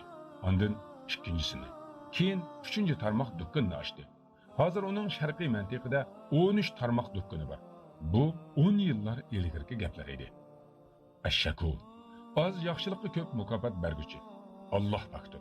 O'zi bilan tijorat qilgan kishini mangu ziyon tortqizmaydigan Alloh pakdir. Men bir kishiga uchrashdim. U menga ismim falonining o'g'li faloni Rahili dedi. Men chaqchaq qilib, "Sen Jidda shahridagi dangliq Rahili Bixtining xo'jayinimi?" dedim. U, "Yo'q, men emas, lekin u mening tuqqanim" dedi. Men sana uning hikoyasini so'zlab beray, deb gap boshladi. U hayotining dastlabki mezgillarida kambag'allarga nihoyat ko'p sadiq qiladi. Yetimlarning holidan xabar oladi. Ahli bolalarga haddidan ziyoda ihson qiladi. Ondan Alloh taolo uningga barakatli rizqlarning darvozasini yechivatdi. Mana bu vokzal va uningdan boshqa muvaffaqiyat qozongan tijorat ishlari. Ash-shakur. Az yaxshilikqa ko'p mukofot berguchi Allohning iltifotidir. Nafiqa qilgin, sana nafiq qilinadi. Payg'ambar alayhissalom mundaq degan: "Sadiqa molni kemaytmaydi." Biz buningga jazmi iymon keltirishimiz vojib. Alloh taolo hadisi quddusida mundaq deydi: "Ey bandam, nafiqa qilgin, sana nafiqa qilinadi." Agar siz bir miskinning qo'liga $1 qo'ysangiz, ashu $1 barobarida balki uningdan ortiqroq sog'lomlik, rozimanlik, ato ihson, fazil, marhamat sizga ato qilinadi. Universitetda o'qiydigan kambag'al bir o'quvchi juma namoziga ketib o'tib, yaqinli yerda bir ion sanduqining yanida birsining kishilarni qiziqtirib, "Bandam nafiqa qilgin, sana nafiqa qilinadi" degan hadisni o'qiganini anglabdi. Bu o'quvchi yanchiqni oqtirgan ekan, bari yo'qi pul 5 riyal chiqdi. U bu pulni elib ioni sanduqiga sotdi. U qalbida jazmiyat bilan men kambag'allikim bilan sen uchun nafiqa qildim, ya Rabbim. Sen boyliqing bilan menga nafiqa qilgin, debdi. Shu kuni kechda uning bir do'sti uni yo'qlab kelib, ma'lum bir xayr saxovat guruhining uning kartasiga nihoyat ko'p pul urib berganligini, u bu pulning hammaga ehtiyojli emasligini, shunga do'stiga bo'lib bermoqchi bo'lganini aytibdi. Do'sti qo'shilmay qarshilik qilgandan keyin oxiri 2000 riyalni uningga berib ketib qoldi. Qarang, ash-shakur zot oz yaxshilikqa ko'p mukofot berguchidir. Haqiqatan Allah onunğa nafiq qilgan edi. İlgari bir jurnalda mundaq o'qigan edim. Bir uyning eshigi atiganda chekilibdi. Uy egasi ayol eshikni ochsa, bir hojatman bir narsa so'rab turgan ekan. Ayol portmonida qolgan eng oxirgi 100 riyalni chiqarib beribdi va ko'nglida: "Ey Alloh, uni hassa" deb pichirlabdi. Bu ayol oshxonaga kirib o'zi va bolalari uchun nashtalık tayyorlabdi. Yo'ldoshi nashtalık qilgach, esiga bir narsa kelgandek, ustamning ustida sizga kelgan bir konvert bor. Uni oqshom pochtaxonadan topshirib olgan edim, debdi. Ayoli konvertning ichida nima bordi deb echibdi. Qarasa, u ayol yozgan bir maqola, ma'lum bir gazetga besilgan bo'lib, bu shuning qalam haqqi uchun avatilgan banka cheki ekan. Ajablanarliki, bu pul naq 1000 riyalning pul cheki edi. Yaxshilik qilinglar. Men sizlarning maqsadlaringlar va bog'lanishinglarning hammasini dunyoviy bo'lib kelishidan Allohga sig'inib panoh tilayman. Mukofotlarning ko'pinchisini Alloh taolo siz uchun oxiratga saqlab qo'ygan bo'lib, oxiratda siz uningga texmo ehtiyojli. Rabbani shukurning eng ro'shan suratlari ota-onaga yaxshilik qilish bilan birga kelgan bo'lib, bu hayotda muvaffaqiyat qozonganlarni ko'rsangiz, hammasi ota-onasiga yaxshilik qilganlar. Siz ishi yurishib ketganlarni kuzating. To'g'ri, ularning boshqa yaxshiliklari bor. Shundaqdimi, ularning o'rtaq sifati ota-onasiga yaxshilik qilishdir. Go'yoki dunyodagi muvaffaqiyat ota-onasiga yaxshilik qilganlarga cheklanib qolgandek. Alloh subhanahu va taolo mundaq deydi: yaxshi ishlarni qilinglar. Sura Haj 77-oyat. Siz qilgan bu yaxshilik qanchalik oz bo'lishidan qat'iy nazar, Alloh taolo shakur zot. U yaxshilikqa mukofot beradi. Cho'qim uning mukofotini ko'rasiz. Oyat kelgandek, kimki zarrachilik yaxshi ish qiladi ekan, uning mukofotini ko'radi. Sura Zilzal 7-oyat. Qarang, zarra ko'zga ko'rinmaydi. Agar siz shu zarra miqdori amal qilsangiz, qiyomat kunida uning mukofotini ko'rasiz. Allah u amal bilan sizni xursand qiladi. Dahshatining qattiqligidan yosh bolalar ham qirib ketadigan shu qo'rqinchli kunda qalbingizni xotirjam qiladi. Siz yaxshi niyatda oddiy, arzimas bir ish qilgan bo'lsangiz, odamlar buni bilmagan taqdirda Alloh biladi. Masalan, siz mashinada kelib qizil chiroqda to'xtadingiz. O'dolangizdagi piyodalar yo'lidan o'tayotgan kishilarning bearam bo'lmasligi uchun mashinangizning chirog'ini o'chirib turdingiz. Ya'ni kechida o'tayotgan odamlar balkim maqsadingizni bilmasligi, hatto bu ishingizga diqqat qilib qo'ymasligi mumkin. Lekin shuni bilingki, shakur zot sizga buning mukofotini beradi. U zot qandoqmi buningga diqqat qilmay qolsin. Masalan, bir kasallik borki, shu sababli ko'zingiz ko'rmay qolishi mumkin edi. Yoki mashinangiz hodisiga uchrashi mumkin edi. Yoki sizning bir mushkulotga uchrashingiz mumkin edi. Ammo yuqorida qilgan amalingiz tufayli Alloh mukofot sifatida sizni bu balolardan saqlaydi. Kechida uxlayotganlarni bearam qilmaslik uchun eshikni siliq holda asta echishingiz. Masjid eshigini tutgan holatda yashangan kishining kirib olishi uchun saqlab turishingiz. Ko'chadagi mushukni ham qo'rqitishdan o'zingizni tortishingiz. Kichik bolaga tabassum qilishingiz. Uyingizdagi chaqda yatab uyingizni ratlab qo'yishingiz. Yaqinlari yo'q bir o'likning haqida duo qilib qo'yishingiz. Yaxshi etilmaganlikdan suv eqiyotgan turbining jo'migini chin etib qo'yishingiz. Yo'ldagi tikanni bir chetga ilib tashlab etishingiz. Bularning hammasi yaxshilikdir. Ash-shakur zot buning ajrini hassalab beradi. Yaxshilik qilinglar. Sura Haj 77. oyatning bir qismi. Degan oyatning jumlasiga kiradi. Og'zingni yum. Kundalik Qur'on o'qish vazifangizni ado qilaman deb Qur'onni qo'lingizga elib o'qidingiz. Bir oyatga ko'zingiz tushdi, balki qalbingiz bir oyatga tushdi. Uningda yaxshilik qilishga undalgan edi. Ta'sirlandingiz va bugunning o'zida qodir bo'lolishimcha shu yaxshilikni qilaman deb qalbingizga tukib qo'ydingiz. Shunday qildingiz. Ham imkoningizning yetishicha amal qildingiz. Shuning bilan imkoniyatingizdagi eng katta ishni qilgan bo'ldingiz. Chunki Alloh taolo Qur'onni bandalarning amal qilish uchun nozil qilgan. Endi siz bajarishga imkon topolgan eng buyuk amallar qaysi ekanligi haqida so'rasangiz aytib beraman. Siz o'zingizni Allohga topshirishingizdir. Musulmon bo'lib hayot kechirishingiz. Musulmon bo'lib Allohga ibodat qilishingiz. Musulmon bo'lib odamlar bilan muomala qilishingiz. Musulmon bo'lib qarishingiz, gap qilishingiz, sizishingiz. Ondan keyin musulmon bo'lib o'lishingiz. Mana shularni qilishingiz mumkin bo'lgan eng buyuk amaldir. Imom Ahmaddan so'radi. Islom va sunnatda sabit qadam turib, vafot qilgan inson yaxshilikda o'tgan bo'lamdi? Imom Ahmad savol so'rg'ichiga.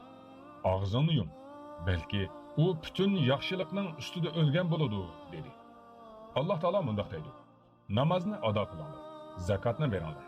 O'zinglar uchun ishlagan har qanday yaxshi amal bo'lsa, Allohning dargohida uning savobini topsizlar. Alloh haqiqatan qilgan amallaringlarni ko'rib turg'uchidir. Sura Baqara 110-oyat.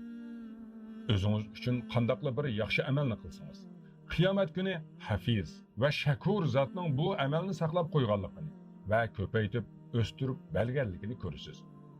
Bu amal sizning oldingizga siz qilgan kundikidan cho'ng holatga keladi. Amaliyatsiz u amalni qilganda siz uchun u amal nihoyat kichik edi, ammo qiyomatda nihoyat cho'ng bo'lib keladi. Ular har qanday yaxshilikni qilsin, u bekor ketmaydi. Alloh taqvodorlarni obdan biladi. Sura Al-Imron 115-oyat. Bir hadisda keladi.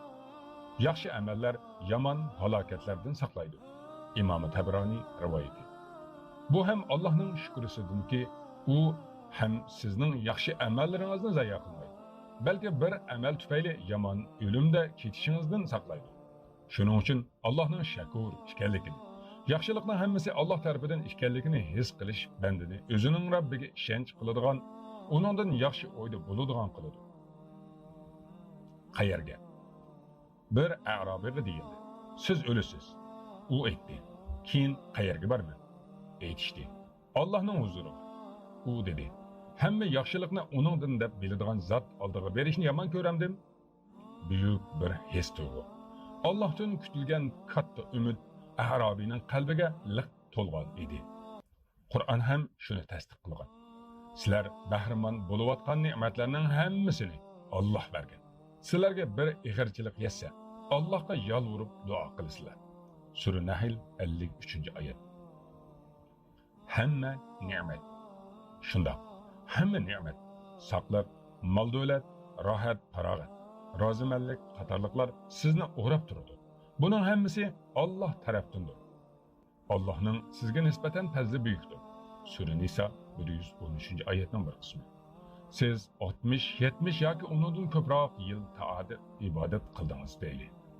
Shundaqdimi ham umringizning ko'pincha qismi shariat ishlariga taklif qilmasdan muboh amallarni qilish yoki uxlash bilan o'tadi. Az vaqtingiz ibodat, shariat takliflari bilan o'tadi. Lekin Alloh ozgina ibodatlaringizning o'rniga kengligi osmon va zaminchilik bo'lgan jannatni mangulik qilib mukofot qilib beradi. Siz abad shu joyda qolasiz. Alloh taolo hech bir amalsiz ham jannatni berib qo'yishi mumkin. Xuddi ba'zi bandalarga hech narsasiz rizq berib, ularni yaxshi ko'rib, behisob ne'matlar bilan silagan kabi. Siz ulardan farqliroq, siz solih amallarni qildingiz. U rozilik bo'ladigan amallarni bajardiz. Shundoq turuqliq Karim zot menga ikrom qilmaydi. Shakur zot mendan minnatdor bo'lib, menga mukofot bermaydi. Hamid zot meni maqtamaydi deb o'ylashingiz durust bo'lmaydi. Qutuldirish. 3 nafar kishini qattiq yoqqan yomg'ir bir g'orga kirib olishga majbur qildi. Tong otganda ular qarasa, cho'ng bir quramtash g'orning kirish eshigini to'sib qo'ygan edi. Ular chiqolmay qoldi. Allohga zarlandi. Oxiri Allohga yaxshi amallarni vasila qilib so'radi. Allah ularning yaxshi amallarining shukronisini sifatida yoki mukofoti sifatida ularni shu qiyinchilikdan qutuldirdi. Toshni yetkivetdi. Ulardan har biri yaxshi amallarni vasila qilib so'rganda, g'orning eg'izidan tosh ozg'ini yurishdi. Va oxirida uchinchisi oxirgi gapini tugatib bo'lgandan keyin tosh butunlay yurishib ketdi va g'orning eg'izi ochildi. Ular g'ordan chiqib kun nurida mandi. Mana Allah birer bir yaxshi amalni zoya ketkizmaydi. Chunki u shakur zot. İsa alayhissalom ömrünü Allah uchun o'tkazdi. U buyishda men Allohning bandasi deb tunji so'zini degandan boshlab ta ömrüning oxirigacha Bani İsrailning ba'zi bir yomonlari uni o'ldirish uchun qasd qilib yurdi. İsa alayhissalomning sabrlariga Alloh taolo naqadar ajoyib mukofotladi. U zotni osmonga ko'tardi. G'am qayg'u, hiyla mikr suiqasdlaridan qutuldirdi. U zotni osmonda farishtalar bilan, eng yaxshi maxluqlar bilan birga yashaydigan qilib qo'ydi. Siz Alloh bilan birga bo'lsangiz, doim foyda ichida bo'lasiz. Alloh taolo sizni bu holatdan qutuldirishga qodir. Shuni yaxshi bilingki, siz qutulishingiz mumkin bo'lmaydigan qandoqdir bir g'am qayg'u, tashvish, qiyinchilik ichida bo'lishingizdan qat'iy nazar, u faqat Allohning qutul degan bir lafzi bilan yo'qolib ketadi. Allohning sizni u mushkulotdan qutuldirish uchun yaxshi ish qiling. Xuddi Yunus alayhissalomning baliqning qornidan qutulishiga tasbih aytishi sabab bo'lgandek. Shukri tugumas, fazlining cheki yo'q bo'lgan zot bilan tijorat qiling. Alloh ishini oson qilgan kishiga Allohning bozorida ziyon tortish ehtimolligi yo'q. U sizni tashlab qo'ymaydi. Siz Allohga bir sajda qilsangiz, u o'z fazli karimi bilan shuningga loyiq minnatdorlik bildirdi. Shukr qiladi. Faqat uning bilan birga bo'lsangizlar. Allohim, bizlarni ne'matlaringga shukr qiluvchilardan qilgin. Seni zikr qiluvchilardan qilgin. Bizni o'zing rozi bo'ladigan yaxshi amallarga boshlab qo'ygin. Ya shakur zot.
Çünkü sen Allah'sın.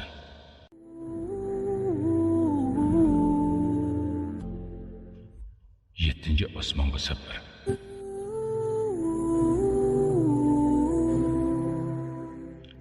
Ushbu kitobning yozuvchisi Ali ibn Jabir Fidir. Uyg'urchaga tarjima qiluvchi Islom chakorlari guruhi. Çünkü sen Allah'sın. 9. qism. El-Cebbar. Orzuyun amelge aşmasa eğer, onundan güzelini berdu Allah. Kalbingden öçkende güzel esleme, en güzel ümitni berdu Allah. Baxtsiz keçmişler yürkünüzni ezip para kılıvetti mi? Qiyinchiliklar qatma-qat kiralishib, yo'lingizni to'sivatamdi.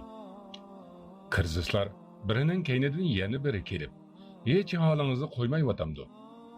Kambag'allik, muhtojlik jismingizni o'zgartdimi?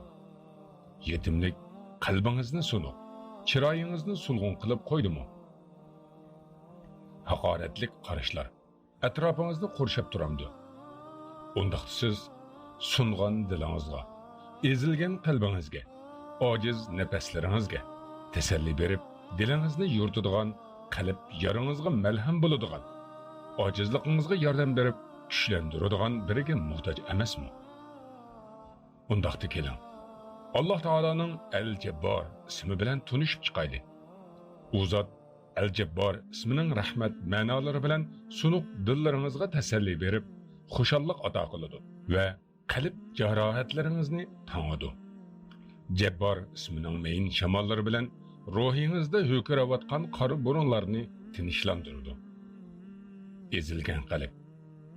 Qalb qandoq ezilib sunudi? Al-Jabbor degan bu ism jabara degan fe'ildan chiqqan bo'lib, lug'at ma'nosi sunuqni tangdi, o'ngshidi, yaxshiladi, zo'rladi, majburladi degan ma'nolar bor.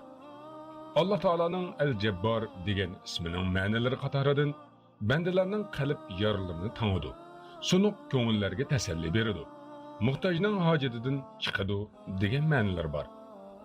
Pora bo'lib sungan qalb qandoqsiga sunsun? Al-Jabbor degan ismning soyasida yashash bizlarga saqliq malhamlari, saodat tengqlari, og'riq to'xtatquchi va g'am qayg'uga qarshi turg'uchi dorilarni hadiya qiladi. Allah subhanahu va taolo bandalarida qalblarida va hayotida duchor bo'ladigan har xil sunuqlar, ularning peshonasida yara qoldirib, ruhida salbiy ta'sirlarni paydo qiladiganligini biladi. Bandalarning har jihatdagi sunuqlarini tengishga Alloh taolaning qodir ekanligini bilib, Allohga iltijo qilishlari uchun u o'zini Al-Jabbor, badanni, ruhiy sunuqlarni tangguchi, sunuq dillarga tasalli berguchi deb atadi. Hayotdagi sunishlar necha turlik bo'ladi. Har xil hodislarda so'ngaklar sunudi. Haqoratlik so'zlarda nafslar sunudi. İzzat sunudi, g'urur sunudi. Muhtojlik bilan ruh sunudi. Kasallik bilan kuchliklarning kuchi sunudi. Ko'ngil parakandichiliklar bilan irodalar sunudi. Qo'rqinishlar soddaligingizni bo'g'ib qo'yadi. Siz o'ch ko'radigan ishlar bilan his tuyg'ularingiz isyon ko'taradi. Shart sharoitlar beshingizda tuvan selib turadigan qilib qo'ydi. Mana bu sunishlarning miqdori bo'yicha osmon eshiklari, rahmat teng'iqlari, do'stlik tasallilari bilan ichiladi. Hayotda kuchliklardan tasdak yegan qanchilg'an ojizlar bor. Agar Alloh Jabbor sifati bilan tasalli bermagan bo'lsa, u bir umr beshini egib yurgan bo'lardi. Boylarning bir eg'iz so'zi bilan xor bo'lgan qanchilg'an kambag'allar bor. Agar Al-Jabbor ismli Alloh bo'lmagan bo'lsa, u mangu shu bir eg'iz so'z bilan o'zini kamsitib yurgan bo'lardi. Al-Jabbor ismli Alloh dili sunuqlarga tasalli berib, ko'nglini ko'taradi, ojizga yordam beradi, kichikning ishini buyuk qiladi, kaynida qolganni oldiga chiqaradi. Uning rahmatlari ko'ngil yoralarini tangadi. Biz kishilik hayotimizda kichik vaqtida dadisining qattiq qo'lliq qilishiga uchirgan. Shundaqdimi cho'ng bo'lganda nihoyat mehribon, kuyimchan bo'lib, cho'ng bo'lgan ba'zi kishilarni taniymiz. Yana ba'zilar tang tushlarining masxara qilishiga uchirgan. Shundaqdimi hammadan alohida natijasi bilan futuq qozongan kishilar bor. Yana ba'zilar kichiklikda qon ozlik, vitamin kamlik, kalsiy kamlik, o'pka kasali yoki ko'krak sizimchanligi qatorli kasalliklarga duchor bo'lib, cho'ng bo'lganda nihoyat sog'lom, kuchli kishilar bo'lganlar bor. Kichikligida qalbiga chekilgan u tugunlar qani? Ashu kasallarning ta'siri qani? Alloh Jabbor sifati bilan ularning qalb zidilariga shifolik berib, ularning ahvolini yaxshilagan. Rahmat teng'iqlari ularning ko'ngil yorlarini ketkizgan. Badani ehtiyojli moddalarni to'liqlab, bu kasallarning yushurlanishini taqdir qilgan. Fajburni. Biz uchun namozdagi ikki sajdaning orasida ey Alloh, meni mag'firat qilgin, menga rahmat qilgin, meni salomat qilgin, menga rizq bergin va sunuqlarimni tang'it deyishimiz dinimiz tarafidan yo'lga qo'yilgan. Vajburni. Go'yoki biz bir kun ichida ruhiy va qalbiy sunishlarimiz nihoyat ko'p bo'lgandek, Alloh taolaning bu ko'p jabr qilishiga, ya'ni sunuqlarimizni tengishiga, kamtuk yerlarimizni to'liqlashiga muhtojmiz. Taxminan 8 yillar ilgari singlimning yolg'iz qizi uning ko'z oldida, ya'ni uning quchqida turib jon uzdi. Bola oxirgi qatim bo'g'ilib, chirqirab yig'ladi. Men yandagi yotoq uyda uning ovozini angladim. Bu uning oxirgi qatim yig'ilishi edi. Men bomdod namozidan ilgari singlimning yoniga kirdim. Uning dili suniq, qayg'urgan holatda urishlari texa to'xtamagan edi. Men uningga hadisda kelgan: "Ey Alloh, bu musibatimda menga ajr bergin. Menga bu farzandimdanmi yaxshiroqini uning o'rniga bergin" degan duoni deyishni aytdim. U musibatning og'irligidan ovozi titragan holatda bu duoni o'qidi. Uning sungan qalbidan chiqqan bu duolar bandalarning sunuq ko'ngillariga tasalli berguchi Al-Jabbor sifatlik zotga yetdi. Mana bugungi kunlikda Alloh taolo uning bir qizining o'rniga nechilgan qiz va o'g'il farzandlarni ato qildi. Alloh taolo yana singlimga farzandlarining yaxshilik qilishini rizq qilib berdi. Allah'ның singlimga va bizga qilgan ata ihsonlari nihoyat ko'pdir. Ey Allah, tilimdan kekkashlikni ketkizib etgin. O'tgan yili men bir o'quvchi bilan uchrashdim. Uning tilida kekkashlik bor edi. U bir og'iz gapni demoqchi bo'lsa, bir necha qatim takrorlaydi. Men uni tutib turib, uningga: "Qandoq bir sajda qilsang, sajdangda ey Allah, tilimdan kekkashlikni ketkizib etgin. Kishilar so'zimni tushunsin" degan duoni o'qig'in deb nasihat qildim.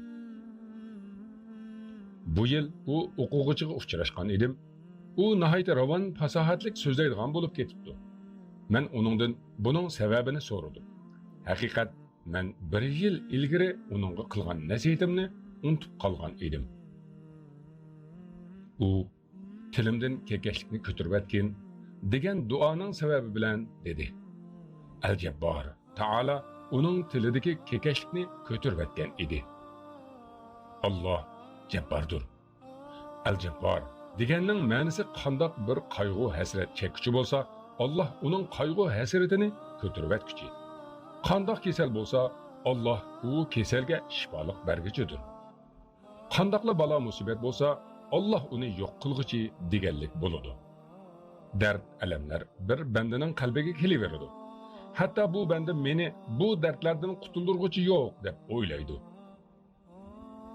Mana shu chaqda Jabbor ismli Alloh bu dardman qalbdan dard alamlarni ketkizib, qalbga tasalli beradi. Xushallik ato qiladi. Hatto bir necha oy o'tgandan keyin bu banda barliq dard alamlarini unutib qoladi. Chunki Alloh bu qalbdan dard alamni ketkizibla qolmaydi. Balki shu dard alam qoldirgan yerlarni asliga keltirgan edi. Shuning bilan bu qalb go'yoki tunugun dard alam sababidan parchalanmagandek asli holatiga qaytgan edi. Al-Jabbor ismli Alloh qalbdagi sunuqlarni, so'ngakdagi sunuqlarni va nafsidagi sunuqlarni tangib asli holatiga keltirdi. U qalb jarohatlariga shifo beradi. Sunuq dillarni xushal qilishga, yomg'ir kabi to'kilayotgan yoshlarni to'xtatishga qodirdir. Agar g'am qayg'ular yurkingizni ezib, qiyinchiliklar atrofingizni qurshib olsa, siz uzundan uzun yig'lavermang. Joy namozni qiblaga to'g'rilab, dard, alam, g'am qayg'u, qiyinchiliklaringiz Allohning izni bilan uzunga qolmay tugaydi. Alloh sizning tabassum qilgan holatingizni yaxshi ko'radi.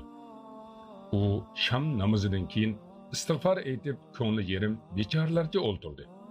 Uning yonchiqida necha liralar bor bo'lib, bu uning ehtiyojlari oldida hech narsa emas edi. Yiroqdan uningga nazar tashlagan kishi uning qanchalik muhtoj ekanligini, qanchalik darajada dilining sungan, qalbining ezilganligini bir qarabla bilib oladi. Al-Jabbor ismli Alloh uningga osmonlarning ustidan nazar soldi. Alloh taolo u kishiga shu kechasi uxlashdan burun shuni taqdir qildiki, u kishi kutmagan va o'ylamagan yerdan hojatlari ravo bo'lgan edi. Alloh subhanahu va taolo sizning tabassum qilgan holatingizni yaxshi ko'radi. Alloh taolo sizning kulimsirishingizga yordam beradigan eng go'zal taqdirlarni taqdir qildi. Tabassumni chiroyingizdagi g'am, qayg'u alomatlarini qo'lib yetadigan qildi. Agar siz dili sunuq birini ko'rsangiz, uningga tasalli bering. Shundoq bir tasalli berguchi bo'lingki, Alloh taolo siz orqali dili sunganlarning diliga tasalli bersin. Qalbi parchalanganlarning qalbini butunlasin. Xushallik ato qilsin. Qo'shniniz och holatda, siz to'q uxlamang. Qarindishingiz yig'layotsa, siz kulmang.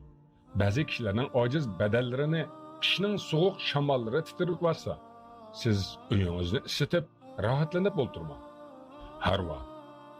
Bir do'stim menga o'zi yo'liqqan mundaq bir katta ne'matni so'zlab bergan edi. U so'zini mundaq boshladi. Men haramga yaqin joyda hoji ayollar bilan lig' to'lgan bir harvini ishtirib ketayotgan, yashangan bir ayolni ko'rdim. Bu jafo mushaqqatlar sababidan bu ayolning terisi qardab, qo'llari yerilib ketgan edi. Men bu ayolning chehrida o'zimning onasining simosini ko'rdim va o'zimni tutolmay qattiq yig'lab ketdim. Men yig'idan o'zimni arhan to'xtatib, shu chaqda yanchiqimda bor bo'lgan pulning hammini chiqarib, bu ayolning qo'liga tutqizdim. Shu chaqda men bu bechora miskin ayolga ichimning og'rig'ini o'zimni yo'qotib qo'yg'ili tas qolgan edim. Shu vaqtda mening xiyolimga sexiylik qilganligim uchun shakur, hamid bu zotningki mening qilganimga minnatdorlik bildirib, mukofot beradiganligi mening xiyolimga kechmagan edi. Men faqat bu ayolning mushu bechora holatini ko'rib, u ayolga ozroq tasalli bermoqchi va uning ko'nglini ozroq bo'lsa-mu xushal qilmoqchi bo'lgan edim. Bu ish bo'lib, bir oy ichida nihoyatda ko'p pul mening bank hisobimga paydo bo'lib qoldi. Agar siz ojizlarning sungan dillarga tasalli bersangiz, ko'ngli yerim kishilarning ko'nglini ko'tarib qo'ysangiz, ondan u kishi sizga rahmat aytmagan taqdirdami, Alloh taolo sizni hargizmi bundaqla tashlab qo'ymaydi. Chunki Alloh taolo shakur, ya'ni minnatdorlikni bildirguchi, hamid, ya'ni maqtalg'uchi zotdir. Malham bo'l, o'zgini yilon chaqqanda, tatliq bo'l, boshqalar ochiq bo'lganda. Siz jafo mushaqqatli hayotning istudaklari kelinib bo'g'ayotgan kishilar uchun salqin havo kiradigan deriz bo'ling. Siz jabr axloq bilan axloq qilingki, jabr deganlik dili sungan tasalli beradi. Ko'ngli yerimning ko'nglini ko'taradi. Yuragi ezilganning yara yuragiga malham bo'ladi. Siz ustunki qo'l bo'ling. Payg'ambar sollallohu alayhi va sallam kasal yahudini yo'qlab keldi. Abu Bakr radhiyallohu anhu qarg'u ayolning uyini supurib, u ayolning tamoqini pishirib beradi.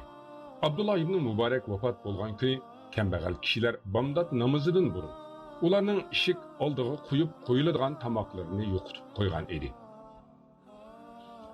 Abdullah ibn Muborak vafot bo'lgandan keyin ular o'zlariga kelayotgan bu rizqlarning Abdullah ibn Muborak tarafidan kelganligini bilgan edi.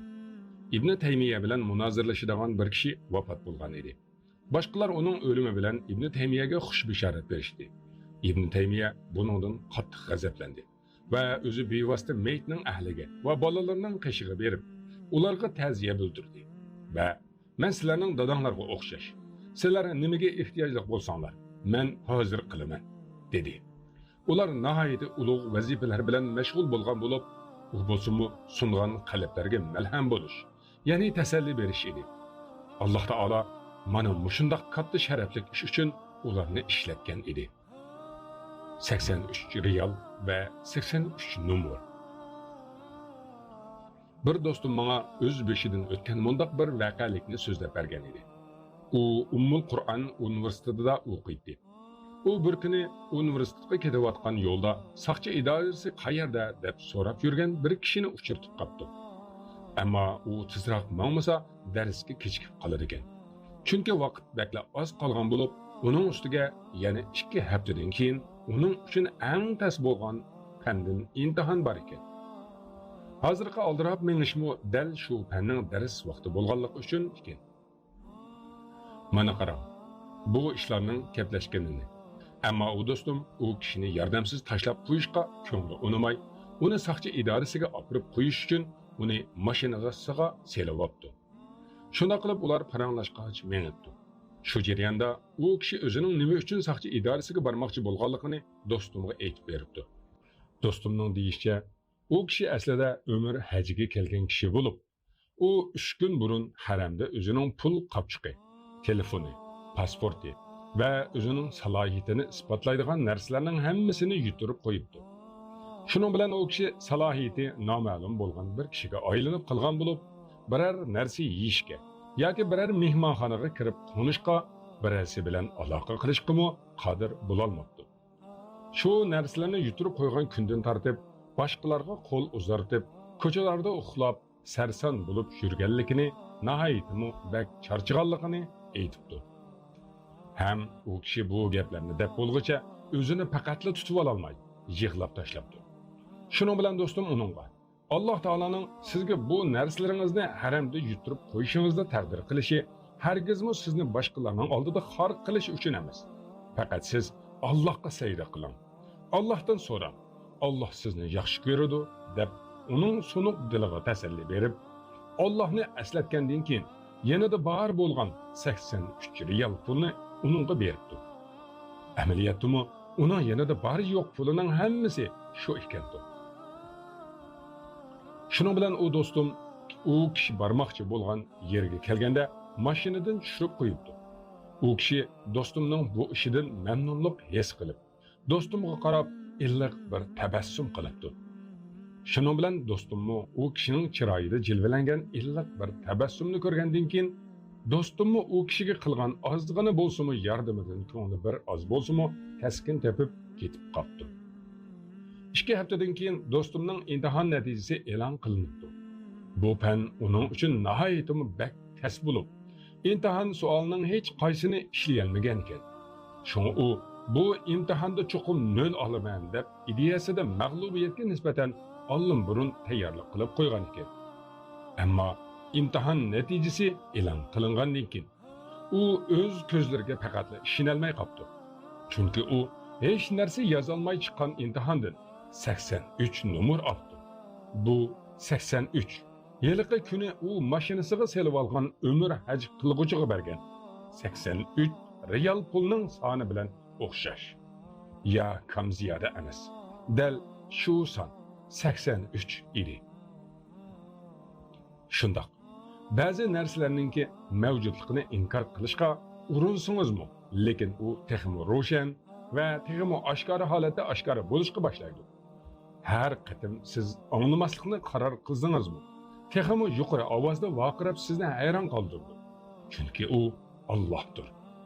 Bu do'stimni Alloh taolo ana shu qalbi sungan umr haj qilg'uchining qalbiga tasalli berishga ishlatgan. Ondan Alloh taolo bu do'stimga shakur sifati bilan minnatdorligini bildirgan. Hujurning xizmatchisi. Ular podshohlarning ishiklarini cheksa, siz hammadan katta eng ulug' bo'lgan Allohning ishigini cheking. Ular amirlarning ishik oldida to'xtasa, siz eng buyuk, eng katta iloh bo'lgan Allohning ishiki oldida to'xtang. Ular bir doktorxonadan yana bir doktorxonaga chepib yurish bilan oldirash bo'lsa, siz kechasi qiyomda turing ham ey Alloh deng. Qiyinchiliklarni ko'tarib o'tishning ochqichi uning qo'lida. Shifolik berish uningga xos. Tulumi cho'ng va nihoyatda katta bir xazina bo'lib, siz u xazinaning qayerdaligini bilamsiz. U xazina Alloh taoloning dargohidir. Har bir narsaning xazinalari bizning dargohimizdadir. Biz u narsalarni ma'lum o'lcham bilan sizlarga tushiramiz. Hijr surasi 21-oyat. Baxit saodatning xazinasi bor. Xotirjamlikning ham, rohatning ham, rozimanlikning ham xazinasi bor. Siz hamma narsaning podshohligi uning ilkida bo'lgan zotni tarq qilib, o'ziga foyda yetkazishga, o'lim va hayotlikqa, ya'ni o'ldirish va tirildirishga qodir bo'lolmaydigan bir banda tarafga qaytamsiz. Bir hujurning xizmatchisi bilan suhbatlashish uchun shu hujurning podshohi bilan suhbatlashishni tarq qilish nima degan kulkilik ish? Biz buningdimi kulkilik bir ishni qilyapmiz. Biz dunyo va oxiratning podshohi bilan munojat qilishni tarq qilib, biz erishishni xohlaydigan narsalarni shu podshohdan tilashdan o'zimizni behojat deb bilib, Washingtondan Angliyaga davolanish uchun safar qilib, berib kelib yuryapmiz. Washingtondan Angliyaga beryapmiz va bir necha oydan keyin ziyon tortgan holatda kelyapmiz. Bu yerdagi so'z davolanmang demakchi emas, yoki davolanishdan to'sish emas, balki davolanish yo'li. Ammo maxluqotga bog'lanib qilib, yaratuvchini unutish, ya'ni maxluqqa bog'lanib qilib, yaratuvchini unutish haqida bo'lyapti. Shirin tush va go'zal aslamak. Siz Jabbar ismli zot bilan birga yashang. Siz Jabbar ismning katta ma'nolarini qalb yorlaringiz va ruhiy azoblaringiz uchun og'riq to'xtatuvchi dori qiling. Bu ismning ma'nolari bilan qalblaringizdagi xushallik chechaklarini echildiring. Bu ismning ma'nolarini tafakkur qilishni, siz yashayotgan qoqaslikqa xotima berguchi hayotlikning quyoshi qiling. Rasulimiz sallallohu alayhi va sallam Taif'tin. Ko'ngli nihoyatimi yerim, qalbi qattiq og'rigan, qayg'u alamlik bir holatda qaytdi. Ya'ni nodon kishilar u zotning putlariga tash etib, uning muborak putlarini qonitib etgan edi. Sho'ng bu zot nihoyat bak qayg'urgan, dili sungan, qalbi azobdan ko'ygan holatda qaytdi. Uni podshohlarning podshohi, dunyoning mu podshohi va oxiratning mu podshohi bo'lgan zot ko'rib turadi. U zot o'zi yaxshi ko'rgan do'sti Muhammad sallallohu alayhi va sallamning qalbining xo'rsinishlari bilan tulib ketganligini ko'rib, Jibril bilan birga tog' farishtasini avatdi. Alloh taolo u zotning qalbidagi kuyayotgan ashu o'tni oyoqlashtirish uchun farishtalarning muhim bir vazifa bilan avatgan bo'lib, bu vazifa mustahkam tog'larni tavritish edi. Tog' farishtasi Peygamberimizning Taif'tin intayin qayg'urgan holatda kelayotganini ko'rdi. U hatto qayg'urganligining qattiqligidan o'zini yo'qotgan bo'lib, faqat qalbi solim degan joyga kelgandala o'ziga kelgan edi. Ya'ni hushini bilgan edi. Tog' farishtasi Peygamberimizga qarab turib mundoq dedi: "Ey Muhammad, Alloh taolo meni sening buyruqingni ijro qilishim uchun avatdi. Agar sen mening ularning ustiga tog'ni dum ko'mtirishimni xohlasang, men shunda qilaman" dedi. Bu qissaning aslisi Buxoriyda bo'lib, Buxoriyning 1323-hadisi va Muslimning 1795-hadisi. Agar Alloh taolo sizning sungan qalbingizga tasalli bermoqchi bo'lsa, siz uchun butun bir shaharni halok qiladi. Lekin Muhammad sallallohu alayhi va sallam ularga muhlat berdi va ularni afv qildi. Masxara qilish, o'zini ko'ydirguchi qilishlar bilan Nuh alayhisalomning qalblarini ko'ydirgan edi. Nuh alayhisalom osmonga qarab duo qildi: "Ey Rabbim, men mag'lub bo'ldim. Menga yordam berdi. Butun shaylarning Rabbisi bo'lgan zot osmon eshiklarini kuchli yomg'ir bilan ochdi. Yer yuzi suv bilan to'ldi. Allohdan boshqa birarsiz sungan qalblarga tasalli berishga mana mushunda qodir bo'la olamdi? Yo'q. Ba'zi insonlarning muhim vazifasi sening ustingdan kulish yoki do'stlaring oldida sening obro'yingni yerga urishni kasb qilib olgan. Agar Jabbar ularni to'sib turmasa edi, ularning hili mekrlari seni yo'q qilib etgan bo'lardi. Ular sening xiyollaringga kirib, eng go'zal orzularingni o'g'irlashni xohlaydi. Qalbingga sezdirmay kirib, eng go'zal xotiralaringni o'chirmoqchi bo'ladi. Qachonki bir umiding o'chirilsa, Alloh uningdan yaxshini beradi. Agar qalbingdan biror xotirang o'chib ketsa, u zot sen uchun uningdanmi go'zal xotirni beradi. Bir stakan qahva. Albatta Jabbar ismli bu zot bizning hayotimizda yaralangan qalblarga malham bo'lguchi, kasallarni davolovchi, ko'ngillarga tasalli berguchi narsalar bilan bizning ruhimizni uzuqlantiradigan ulug' zotdir. Biz ularning ba'zisini his qila olamiz, ko'pinchisini his qila olmaymiz. Alloh taolo bu narsalarni biz uchun paydo qildi. Ba'zisi u zotni ulug'lashimiz, uningga yuzlanishimiz uchundir. Ba'zisi biz bilmagan narsalarimizning xayrli bo'lishini so'rab, u zotga iltijolar bilan yuzlanishimiz ham ibodatga yuzlanishimiz bilan dardimizga davo bo'lguchi foydali dorilarni ichirganmiz. Shuning bilan jarohatlarimiz saqiydi ekan. Shuning bilan sog'lom yemakliklarni yesak, sop suvlarni ichsak, ham dardlardan qutulamiz. Hem boshqalarning yuzida tabassum ko'rganimizda, ularning qo'llari yelkimizga yenik urilgan vaqtda, yaxshi so'zlarni anglaganimizda ruhimiz tetiklashidir. Bizga nisbatan mehri boshqacha bo'lgan, ya'ni bizning qo'lidan kelgan barliq yaxshiliklarni ayamaydigan kishilar bilan birlikda bir stakan qahvani ichishga nisib bo'lgan vaqtimizda hayotning barcha tugillari yeshilishga boshlaydi. Namoz ruhimizdagi mayuslikni saqaytiradi. Subhana Robbiyal azim ichimizda xursandchilikni paydo qiladi. Uning ta'mini tilimizda sizimiz. Subhana Robbiyal a'la bo'lsa bizni arishning atrofida aylantiradi. Anamızın duaları hayat qahrtonda biz üçün ısıtquchidir. Dost ziyareti tirikchilik yo'llarida rohatdir. Qo'shning sendan hol ahvol so'rasa, nursiz hayotingni nurlantiradi. Aplisinin şerbeti sende tabassum paydo qiladi. Bir bilak holvaning ham o'ziga xos lazzati bor. Issiq suvda bir qatim yuyinib olishmi jismdagi charchashlarni ketkizadi. Hayot mushaqqatlarini ketkizguchi Jabbor ismli bu zot bizning doim baxtlik yashashimizni, tabassum qilishimizni, go'zal hayot kechirishimizni xohlaydi. Peshonangni jay namozga qo'y. Nemasini Alloh taolodan uzoqlashtirib qaysi narsa seni yerim kechada o'zining kalomini tilovat qilish bilan tavba qiluvchilar karvoniga qo'shilishingdan orqaga tortib o'tadi. Ana qo'rsiqidagi homilaning shakli Allohga sajda qilayotgan kishining holatiga nihoyatda o'xshaydi. Shundoq bo'lgan ekan, onangning qo'rsiqida bo'lganingdek, bu hayotingda ham doim peshonangni sajdaga qo'y.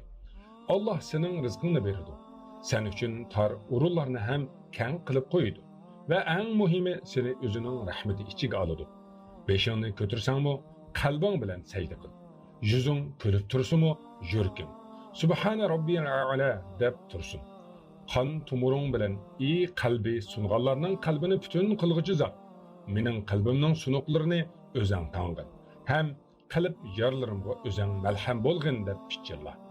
Keyin esil mo'jizlarni kutgin. Keyin u mo'jizlar sening ruhingni yangidan uzuqlantiradi.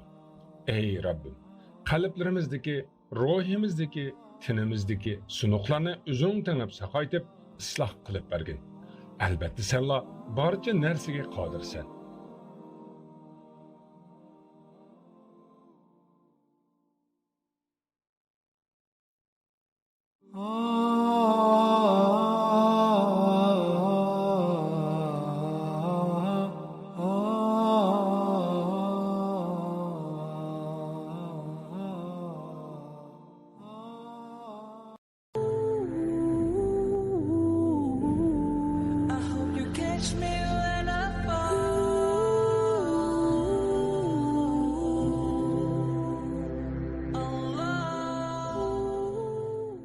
Çünkü sen Allah'sın.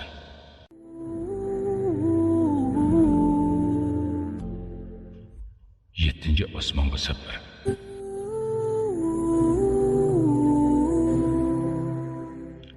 Ushbu kitobning yozuvchisi Ali ibn Jabir Fidir. Uyg'urchaga tarjima qiluvchi Islom chakorlari guruhi. Çünkü sen Allah'sın. 10. qism. El-Hadi. U zot seni palonning o'g'li paloni bo'lganing uchun hidoyatga boshlamadi. Balki o'zi seni hidoyat qilishni xohladi.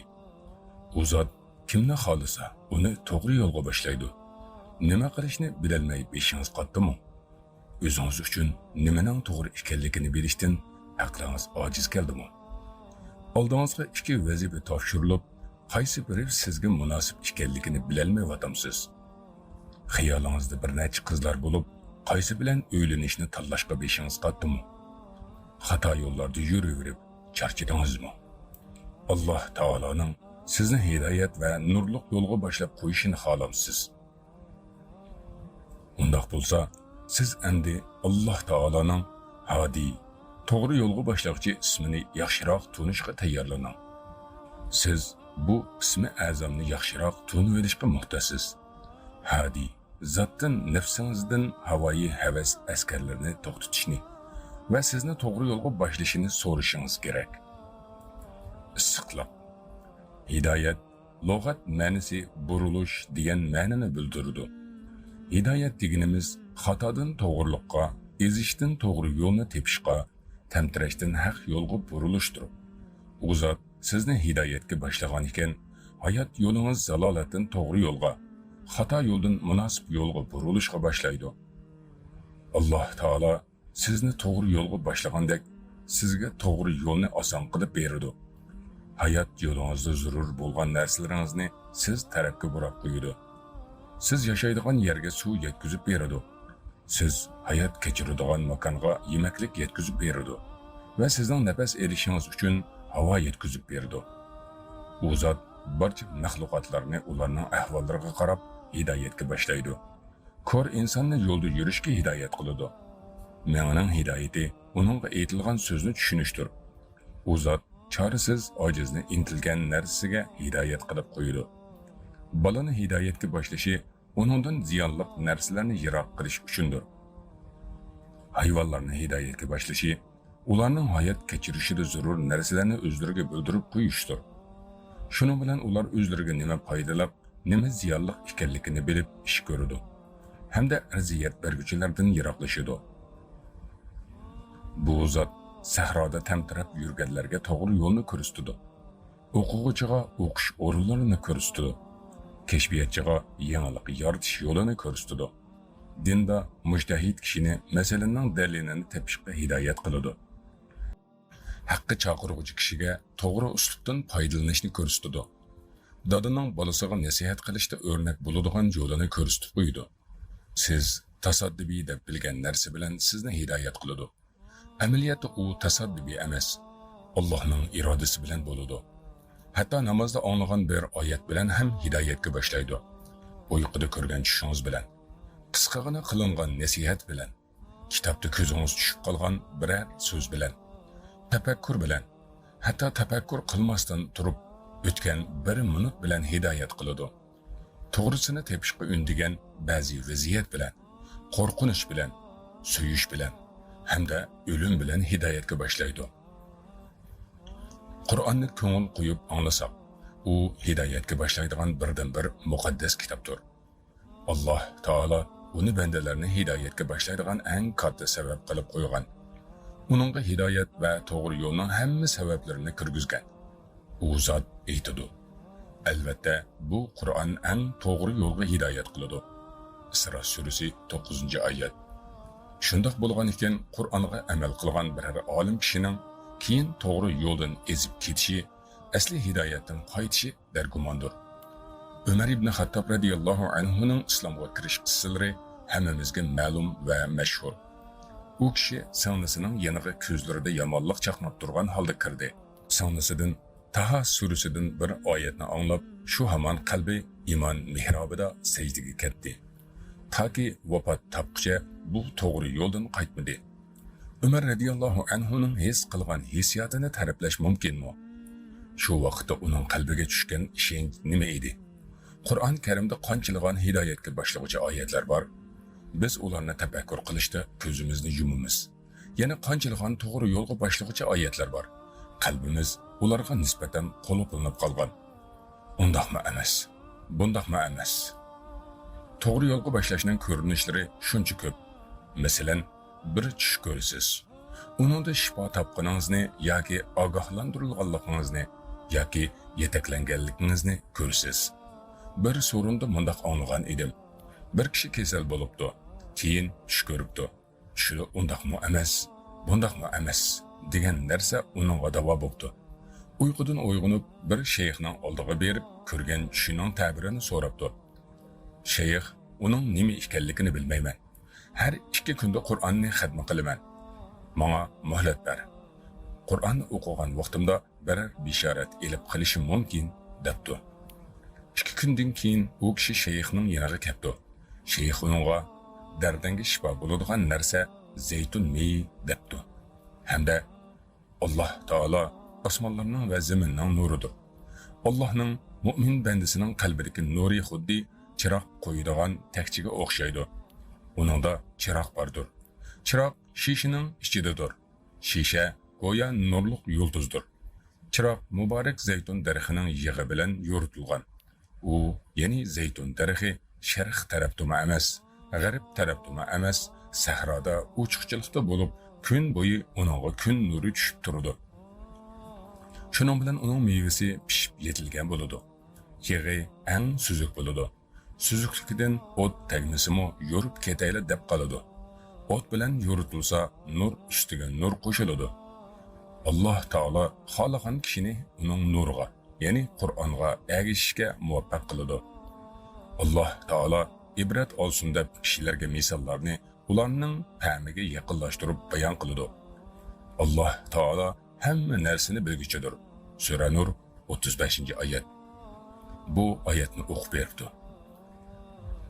Bir kishi bir o'limaning yeniga kelib, o'zining oshqozonini doim qurib qusaydigan kasallik bilan shikoyat qilib keldi. Bu kasallik ba'zida o'lim bilan tugaydi. Olim kishi u kishini quduq qazdiribdi. Keyin quduq qazilib bo'lganda uni ishlashni to'xtashga buyurdi. Kasal kishi shunday qilgan edi. Allohning izni bilan u saqaydi. Olim kishi badanda suvning yig'ilishi bilan quduqda ham suvning yig'ilishi orasida o'xshashlikni ko'rdi. Hem o kishini dal mushu sababli shifo topgan bo'lsa kerak deb o'yladi. Hem shundoq bo'ldi. Do'stlarimizdan biri menga mundaq bir ishni aytib berdi. U bir kuni namozga ketib o'tib, o'zining jep mashinasida akasining qizini bilmasdan so'qib qo'yibdi. Ota-onasi uni tizdan doktorxonaga elib beribdi. Qiz o'lim bilan elishayotgan ekan. Doktorlar qizni 80% o'lib ketadi deb jazm qilishgan ekan. Qizning akasi shogirdimdan nima qilish kerakligini so'radi. Shogirdim uning shifo niyatida qo'y so'yib, uning go'shini sadiqa qilishga buyurdi. Qizning akasi darhol u degandek qildi. Qiz bomdodga qolmay o'lim xavfidan qutulib qoldi. Alloh taolo qizning akasi sadiqa qilgan qo'yning go'shi bilan qizning yarim jon bo'lib qolgan go'shining orasida aloqasi borligini o'z hidoyati bilan akasining qalbiga soldi. Nasihat bilan to'g'ri yo'lga boshlash, to'g'ri yo'lni ko'rsatishdan yaxshiroq. Chunki to'g'ri yo'l ko'rsatilganda uning manfaatlari zikr qilinmaydi. Faqat ko'rsatiladi xolos. Kishi uni besib o'tmaganga qadar foydalardan xabardor bo'lmaydi. Nasihat bo'lsa to'g'ri yo'lning foydalarini zikr so'zlash bilan anglag'uchini hidoyatga boshlaydi. Ba'zida Alloh taolo kishini tafakkur qilish bilan hidoyat qiladi. Buningga eng ko'zga ko'ringan misol İbrahim aleyhisselamның qıssaları. O kişinin qıssaları kelgan ayet hammamizga ma'lum ve o ayette İbrahim aleyhisselamның hidayetlerine sebep bo'lgan tafakkur ko'pdir. Nurdan bo'lgan o't. Alloh taolo o'zining maqomidan ezib ketganlarni ziyankorlar deb sifatlaydi ve ulardan yüz o'riydi. Lekin vaqti kelib ular uchun kechida o'zining nuridan bo'lgan o'tni yoqidi. O'tning yordamida ular to'g'ri yo'lni ko'rdi va baxt saodatga erishidi. Sizni falonchining o'g'li falonchi bo'lganingiz uchun emas, balki Alloh iroda qilgani uchun hidoyat qiladi. Alloh taolo mundoq deydi. U o'zi xohlagan kishilarni to'g'ri yo'lga boshlaydi. Baqara surasi 142-oyat. Siz qalbingizni isloh qilganingiz uchun Alloh taolo sizga bu bebaho hidoyat ne'matini iroda qildi. Alloh taolo sizni hidoyat qiladi. Bu hidoyat taqozo qilgan shukr va solih amaldek vojibotlarni bajarmaysiz. Va Alloh taolo bu oyatda aytgandek, ey Muhammad, ularga shundoq bir odamning qissasini o'qib berginki, uningga oyatlarimizni berdik. Ya'ni Kitobullohning ba'zi ilmlarini o'rgatdik. U oyatlarimizdan o'zini tortdi. Uningga shayton oparida bo'lish bilan gumrohlardan bo'lib ketdi. Sura A'rof 175-oyatda kelgan kabi sizdan u hidoyatni tortib oldi. Ba'zida Alloh taolo sizni hidoyat qilib, ondan uning taqozzosiga loyiq shukr qilib solih amal qilasiz va Alloh taolo sizga boshqa hidoyatni beradi. Siz uningga ham shukr qilasiz va uning taqozzosiga loyiq solih amal qilasiz. Ondan keyin sizga 3-chi va 4-chi hidoyatni berishni davom qiladi. Shunda qilib sizning hayotingiz davomli yangilanib turadigan hidoyatlarga to'lib toshidi. Kaf surasida kelgan g'ordagi yigitlarni misol olaylik. Alloh taolo ularni hidoyat qilib mu'minlardan qildi. Hidoyat berib iymonlarda sabrliklardan qildi. Nijotlik yo'liga boshladi. Hidoyat qilib g'orda bir necha yil saqlab, ularni nijotlik topquchilardan qildi. Alloh taolo mundoq deydi. Biz sana ularning hikoyasini rostligi bilan aytib beramiz. Ular haqiqatan Parvardigoriga iymon etgan, biz hidoyatni ziyoda qilgan yigitlardir. Sura Kaf 13-oyat. Yo'qolgan kompas. Tasavvur qiling. Siz qorong'u cho'lni o'ttirsida yolg'iz qoldingiz. Qaysi tarafga minishni bilmaysiz. Sizning buni bilmasligingiz o'lim deganlikdir. Chunki sizning minishga ulug'ingiz, yeyishga yemakligingiz yo'q. Shu holatda sizda boshqacha his tuyg'u paydo bo'ladi va u sizni muayyan bir tarafga minishga undaydi. Vaholanki sizning yulduzlarga qarab yo'l tepishdan ham xabaringiz yo'q. Kompasingizni yutirib qo'ygan. Hamrohlaringizmi oldin ola ketib qolgan. Siz o'zingiz his qilgan tuyg'ular bilan minib boqsangiz, yo'lingizning oxirida bo'lsa, siz bu nurning parqirayotganligini ko'rasiz. U nur orqasida hamrohlaringiz sizni saqlab turishibdi. Siz mana shu his tuyg'uni aytib bering. Shu daqiqada sizni shu tarafga yuzlanishga majbur qilgan kuch nima edi? Nima uchun keldim? Bu sezgingiz naqadar qisqa vaqt, ha? Ana shu daqiqada Alloh taolo qalbingizdagi qo'rqinchni ko'rib turgan, yurgingizdagi engrashni anglab turgan, ichingizdagi ussizlik sababli yupurilib kelayotgan o'lim hissini bilib turgan edi. İçinizdeki nurga to'g'ri yo'lni tepishingiz va manzilga sog'-salomat yetib berishingiz uchun u nurga parlashga izn berdi. Siz bu hodisani tajriba ma'nosiga bog'lamang. Siz har doim buningga o'xshash ko'p voqealarni beshingizdan kechiravermaysiz. Lekin shak shubhisizki, siz yoki yurtdoshingiz shuningga o'xshash hodisaga tushib qolish ehtimolidan yiroq emas. Bu o'rinda hammasidan muhim savol ensirash va qo'rqinchda nurga muhtoj bo'lgan bu qalbga bu hidoyatni kim serib qo'ydi? U hadi bo'lgan zotdir. Ko'zlarini ochganda sana qarab inoyat uxlo, chunki hodisa amallikdan bishorat. Dengizning o'tirisida kuchli to'lqin kemingizni dum ko'tarib o'tmoqchi bo'layotdi. Shamol kemingizni shimol tarafga qarab yetaklaydi. Chunki orol janub tarafda. Agar hadi bo'lgan zot shu shamolni taqdir qilmaganda, kemingiz orolga urilib, parcha-parcha bo'lib ketadi. Ibn Taymiyaning qallasida ma'lum oyatning tafsiri to'g'risida nurg'un so'zlar yig'ilib ketgan bo'lsa-mu, u buning uchun o'nlagan tafsirlarni o'qigan bo'lsa-mu, yanala ikkilanishdan qutulolmay, uydan chiqib yuzini to'pog'a milab, yig'lab turib, ey Davudga ilm bergan zot, menga ilm bergan. Ey Sulaymonga to'g'ri tushuncha ato qilgan zot, menga to'g'ri tushuncha ato qilgin dedi. Ondan Alloh taoloning hidoyati bilan uning aqliga kuchli so'zlar ayon bo'lgan holda uyiga qaytib ketadi. Yigitga gar kelmasa yordam ulug' Allohdan. Anga boshqa amal yo'q, jiddiy kurash qilmoqdan. Ondan keyin hidoyat qildi. Alloh taoloning hidoyati faqat insonga xos emas, balki hamma maxluqotlarni hidoyat qiladi. Qur'on Karimda aytdi: Parvardigorimiz shundoq zotdirki, hamma narsaga o'ziga munosib shakl ato qildi. Ondan ularga yashash yo'llarini, foydalanadigan narsalarni ko'rsatdi. Sura Taha 50-oyat. Shayx Muhammad Rotib Nabusi hidoyatni tuvandikicha tushundirdi. Qizil baliq Atlantik sahillaridan Amerika tarafdagi dengizga berib va u yerga tuxumlarni tug'ib qo'yib, yana kelgan joyiga qaytadi.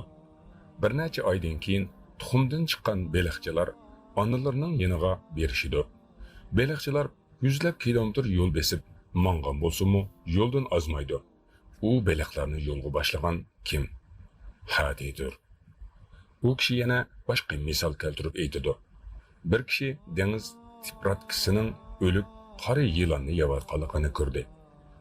Tipratka yilonni har yegan vaqtida bir o'simlikning oldiga berib, u o'simlikdan yedi. Buni ko'rgan kishi bu o'simlikning sirini bilish maqsadida uni yulib oldi. Tipratka o'simlikdan avvalgidek yeyishga kelganida o'simlikni topolmaydi. Bir oz vaqtdan keyin tipratka o'lib qoladi. U tipratkaga bu o'simlikda yilonning zahariga qarshi modda borligini bildirgan zot kim? U Alloh taolodir. Bo'ri kiyikka hujum qiladi. Kiyik beshini bo'rining burniga shexini tiqish uchun egidi. Kim bu kiyikka uning beshida o'tkir pichqi borligini, kiyik shu ishni qilsa qutulishni bildirdi. U hadidir. Men yosh vaqtimda mushukning yangi tug'ilgan bolalarining hech narsa ko'rmasdan onasi tarafga yiqilishib uning qursiqiga boshlarini tiqib, eg'izi bilan mushukning ko'krigini tepib atganligini va u ko'krakdan sut emayotganligini ko'rdim. Undaq biror narsani bilmaydigan, tuzukrak ma'olmaydigan, qorong'ulikdan boshqa hech narsani ko'rolmaydigan mushuk bolasiga kim faqat onasining sutini emgan vaqtida uning hayot qoladiganligini, agar sutni emmasa o'lish xabarini berdi. Albatta u hadi bo'lgan zot. Alloh taoloning eng buyuk hidoyatlaridan biri maxluqotlarning uningga qaytishi, to'g'ri yo'ldan ezib qolganlarni o'ziga dalolat qilishi va ma'siyat patqog'iga petib qolganlar uchun tavba eshiklarini echishidir. Bir kishi qorong'u kechalarda podshohlarning podshohi bo'lgan zotga osi bo'lish uchun ko'chaga chiqadi. Hamma a'zolar ma'siyat, mehnatchiliklarni qilishga tayyorlanib bo'lgan bo'lib, lekin Alloh taolo dal shu ma'siyat urinish paytida patqoqqa petib qilishdan burun uning qalbini hidoyatga boshladi. Shu chog'da u planlagan buzuq xiyollar birdamda uning xiyolidan ko'tarilib ketdi. Keyin u burun o'ylagan ma'siyat bilan to'lgan xiyollarni o'ylagan vaqtda o'zi o'ylagan qabih qilmishi uni titirtirdi. Har qanday yomon xiyollar uning atrofidan uchib ketdi. U kishi patqoq tarafdan boshqa taraf, ya'ni masjid munorasi tarafga qaraydi. Shunda qilib, u kishi hadi zotning hidoyati bilan yana nurliq bir hayotni yashashni boshlaydi. Varaq. Agar Alloh taolo sizni hidoyat qilishni xolasa, yerga tashlagan bir varaqni o'ziga qaytishingiz uchun sabab qilib qo'ysa, hech gap emas. Rivoyat qilinishicha, bir kishi shaharning ko'chalarida mast holatda so'rilib, aron minib ketayotganda, ko'zi yerda turgan bir varaqqa tushib qoldi. Qog'ozda Allohning ismi yozilgan edi. Mast kishining qalbi Alloh taologa bo'lgan muhabbat va Haq taoloning ismi yerda yotganidan mahzun bo'lib yumshaydi. U varaqni qo'lga olib, ko'zlari yoshga to'lgan holatda mundoq deydi: Allohning ismi yerda turadi-ku. Uyga berib uyquga ketgan vaqtda g'oyibdan ovoz keladi: Mening ismimni yerdan oldingmi? İzzetimga qasam bo'lsinki, men sening ismingni hurmatli qilaman. Uyg'ongan vaqtda uning qalbi hidoyatga burilib, bu dunyoda hech bir e'tiboriga yo'q bir kishidan tarixda nom qoldirgan solih kishiga aylanadi.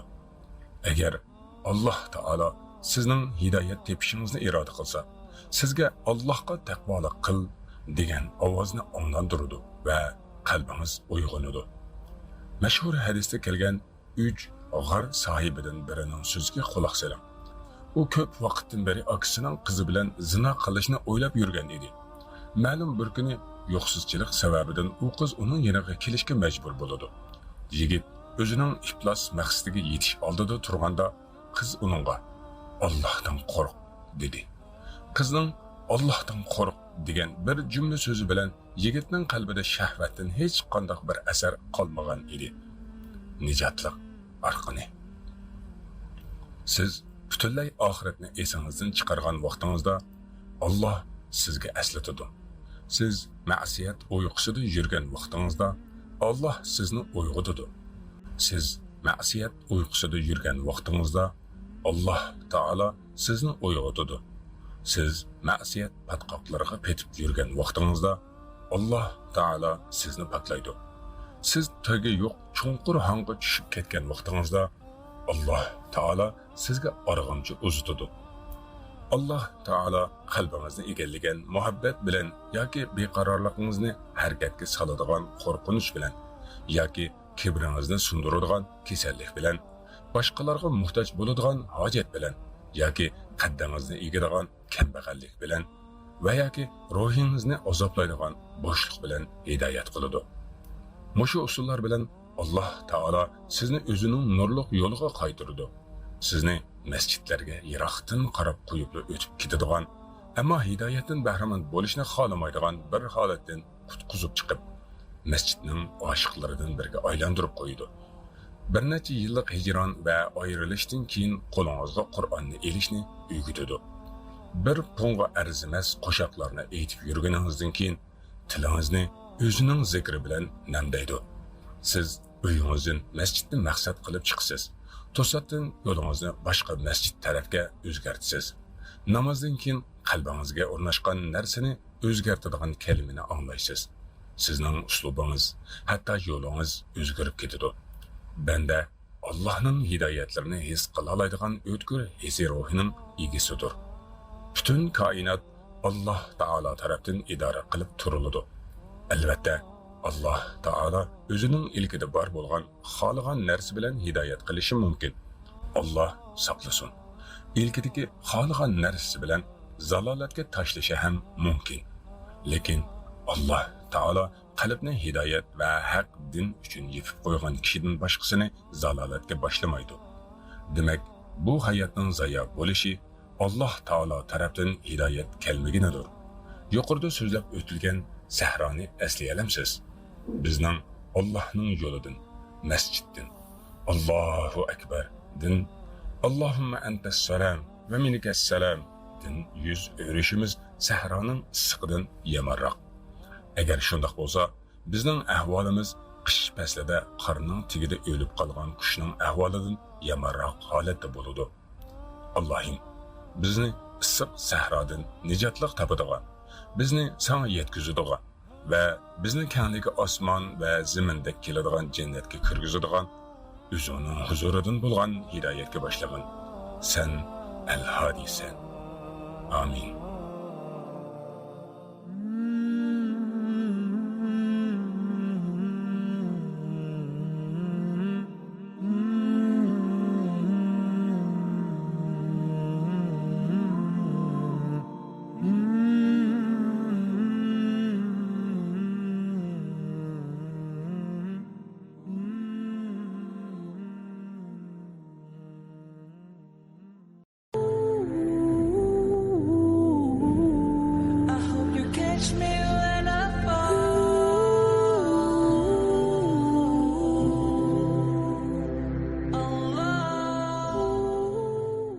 Çünkü sen Allah'sın.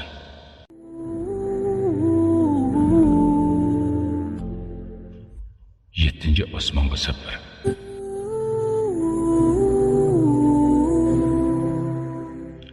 Ushbu kitobning yozuvchisi Ali ibn Jabir Fidir. Uyg'urchaga tarjima qiluvchi Islom chakorlari guruhi. Çünkü sen Allah'sın. 11. qism. El-G'afur. Günahlar hayatınızda pasat, ruhinizin zayıf, içimliğinizin sesiq, taamınızın temsiz, keçelerinizin korkunçluk, günahınızı zirkişli kılıp koydu.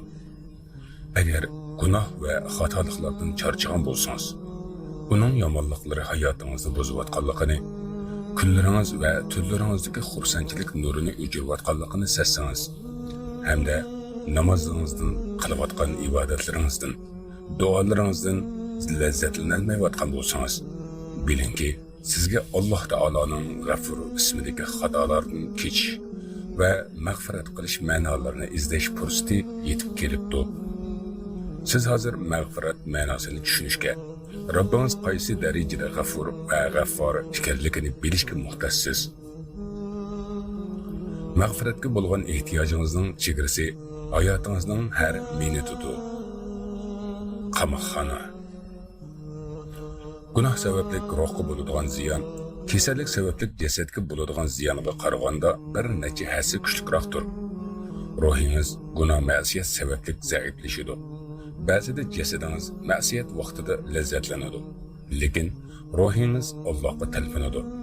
Tasavvur qiling, siz tamlarning o'lchami faqat 1 metr keladigan bektar qamoqxonada tursiz. Qanchalik siqilasiz? Gunohlar sizning ruhingizni mana shunga o'xshash qamoqqa qamaydi. Gunoh sizni o'rvaladi, ruhingiz siqilishga boshlaydi. Agar biz Alloh taoloning G'afur va Afu ismlari borligini va gunohlarni kechirish Alloh taoloning sifatlari qatoridan ekanligini bilsak, u tar qamoqxonaning tomlari kengishga boshlaydi. Bilamsiz? Estağfirullah. Allah'tan mağfiret so'rayman deng. Uni faqat og'zingizda deb qo'ymasdan tafakkur qiling. Siz chin qalbingizdan desangiz, barcha vasvasalarni, yomon xiyollarni va qo'rqinchlarni ketkizadigan bu kelimadan chiroyliroq biror narsani topolmaysiz. Siz kasallik, g'am, tashvish, mahzunlik yoki og'riq kabi musibatlarning hammasi o'zingiz qilgan ma'siyat sababli ekanligini bilamsiz. Tuvandagi oyatni o'qing. Sizlarga, ya'ni jinlar yoki me'lonlarga har qanday bir musibat yetsa, u sizlarning qilgan gunohinglar tufaylidan kelgan bo'ladi. Alloh nurg'un gunohinglarni afv qiladi. Afv qilmaydigan bo'lsa, balo va musibatdan hech qutulolmas edinglar. Sura Shura 30-oyat. Dar haqiqat, g'aybat qilish, yolg'on so'zlash, hasad qilish, nafratlanish, haromga qarash, o'zimizni gunohsiz bilish va vojibotlarni kuchiktirishdek ma'siyatlar bizga nihoyat ko'p bo'lgan azob uqubat, g'am, tashvish va og'riq siloqlarni elib keladi. Biz mal dunyodan kimdir birarsi qarz birarmikin deb yuzimizni qizartib so'rab yurimiz. Vaholanki mal dunyoga bo'lgan ehtiyojimizning sababi qilgan gunohlarimizning sababidandir. Agar biz tuvanchilik bilan astag'firulloh deganimizda Alloh taolaning mag'luqiy oldida xor bo'lib muhtoj bo'lmagan bo'lardik. Biz o'zimiz sezib o'tgan zaifligimiz, hayotimizni o'ng ta'sir qilayotgan qo'rqinch va his qilayotgan hissiyotlarimizni anglaydigan anglag'uchi izlaymiz. Shu oyatda kelgan har bir musibatning birdan bir sababi o'zimiz qilgan gunohlar sababidan bo'lgan. Chunki biz tavba qilib, xatoliklarimizni pushaymon qiladigan qalb bilan astag'firulloh deganimizda biror anglag'uchiga ehtiyojimiz bo'lmagan bo'ladi. Ham mikrlarimni Manga Alloh taolaning mag'firat sifatini va nabaviy tarixini varaqlagan vaqtimda meni namoyon bo'lgan. Umar ibn Xattob jahiliyat vaqtida musulmonlarni dindan qaytarish uchun qo'llariga qamchi erib, cho'rilarni aymasdan uratdi. Charchagan vaqtida qamchini tashlab, "Seni faqat charchig'inim uchun urushdan to'xtadim" deydi. Boshqalar Umar ibn Xattobning islom diniga bo'lgan adovati va bu dinni yomon ko'rganligidan, hatto Umar ibn Xattobning islomga kirishidan, uning eshigining islomga kirishi sal mantiqiga yaqinroq deb o'ylashardi. Ondan keyin u kishiga Alloh taolo mag'firat eshiklarini Umar Faruq radhiyallohu anhu bo'lishlari uchun ochdi. Hazrati Umar radhiyallohu anhuning qullar va cho'rlarning dumbisini tilib tashlagan qamchisining gunohi qayerga ketdi? Uni Alloh taolo kechirdi. Xolid ibn Valid Uhud g'azotida o'qchilar turgan toqqa chiqdi. Shu sababdan Abdullah ibn Jubayr radhiyallohu anhu va u kishi bilan bo'lgan sahobalar o'ldirildi. Alloh ularning hammasidan o'zi rozi bo'lsin. Uningdan ag'roqi payg'ambar sallallohu alayhi va sallamning boshchiligida bo'lgan islom qo'shini bek qattiq mag'lubiyatga uchradi. Ustilab kelgan bu ishlar Allohning rasuli sallallohu alayhi va sallamning jarohatlanishlariga, boshlari yerilib, tishlari sunishlarga va savutning halqlari u zotning muborak yuzlarini yorlantirib, muborak qonlarining yiqishiga sabab bo'ldi. Xolid ibn Valid radhiyallohu anhuning tövbalari qabul qilingan va gunohlari kechirilgan kishilardan bo'ldi. U islomni qabul qildi va g'afur bo'lgan zot uning gunohlarini mag'firat qilib, bu qabohatlardan qutuldirdi.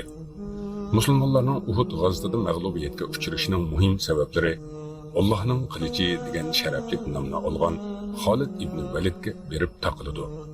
Qilich to'kkan muborak qonlar, savutning halqalari tilganda oqqan nabaviyning muborak qonlari, bularning hammasini Alloh kechirdi.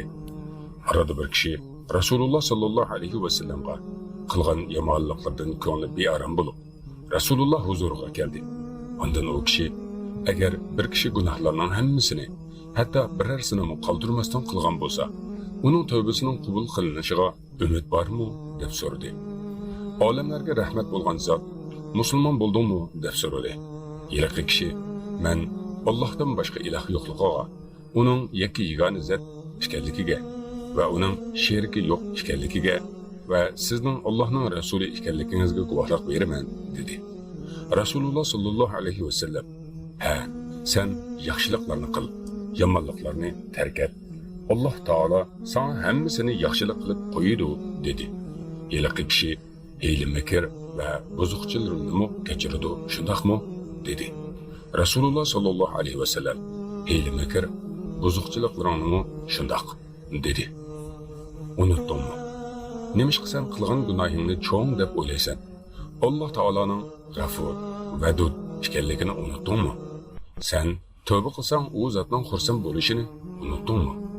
Sahobalar radiyallohu anhum farzandini yo'qotib qo'yib, qo'rqqanidan dir-dir titrayotgan bir ayolni ko'rdi.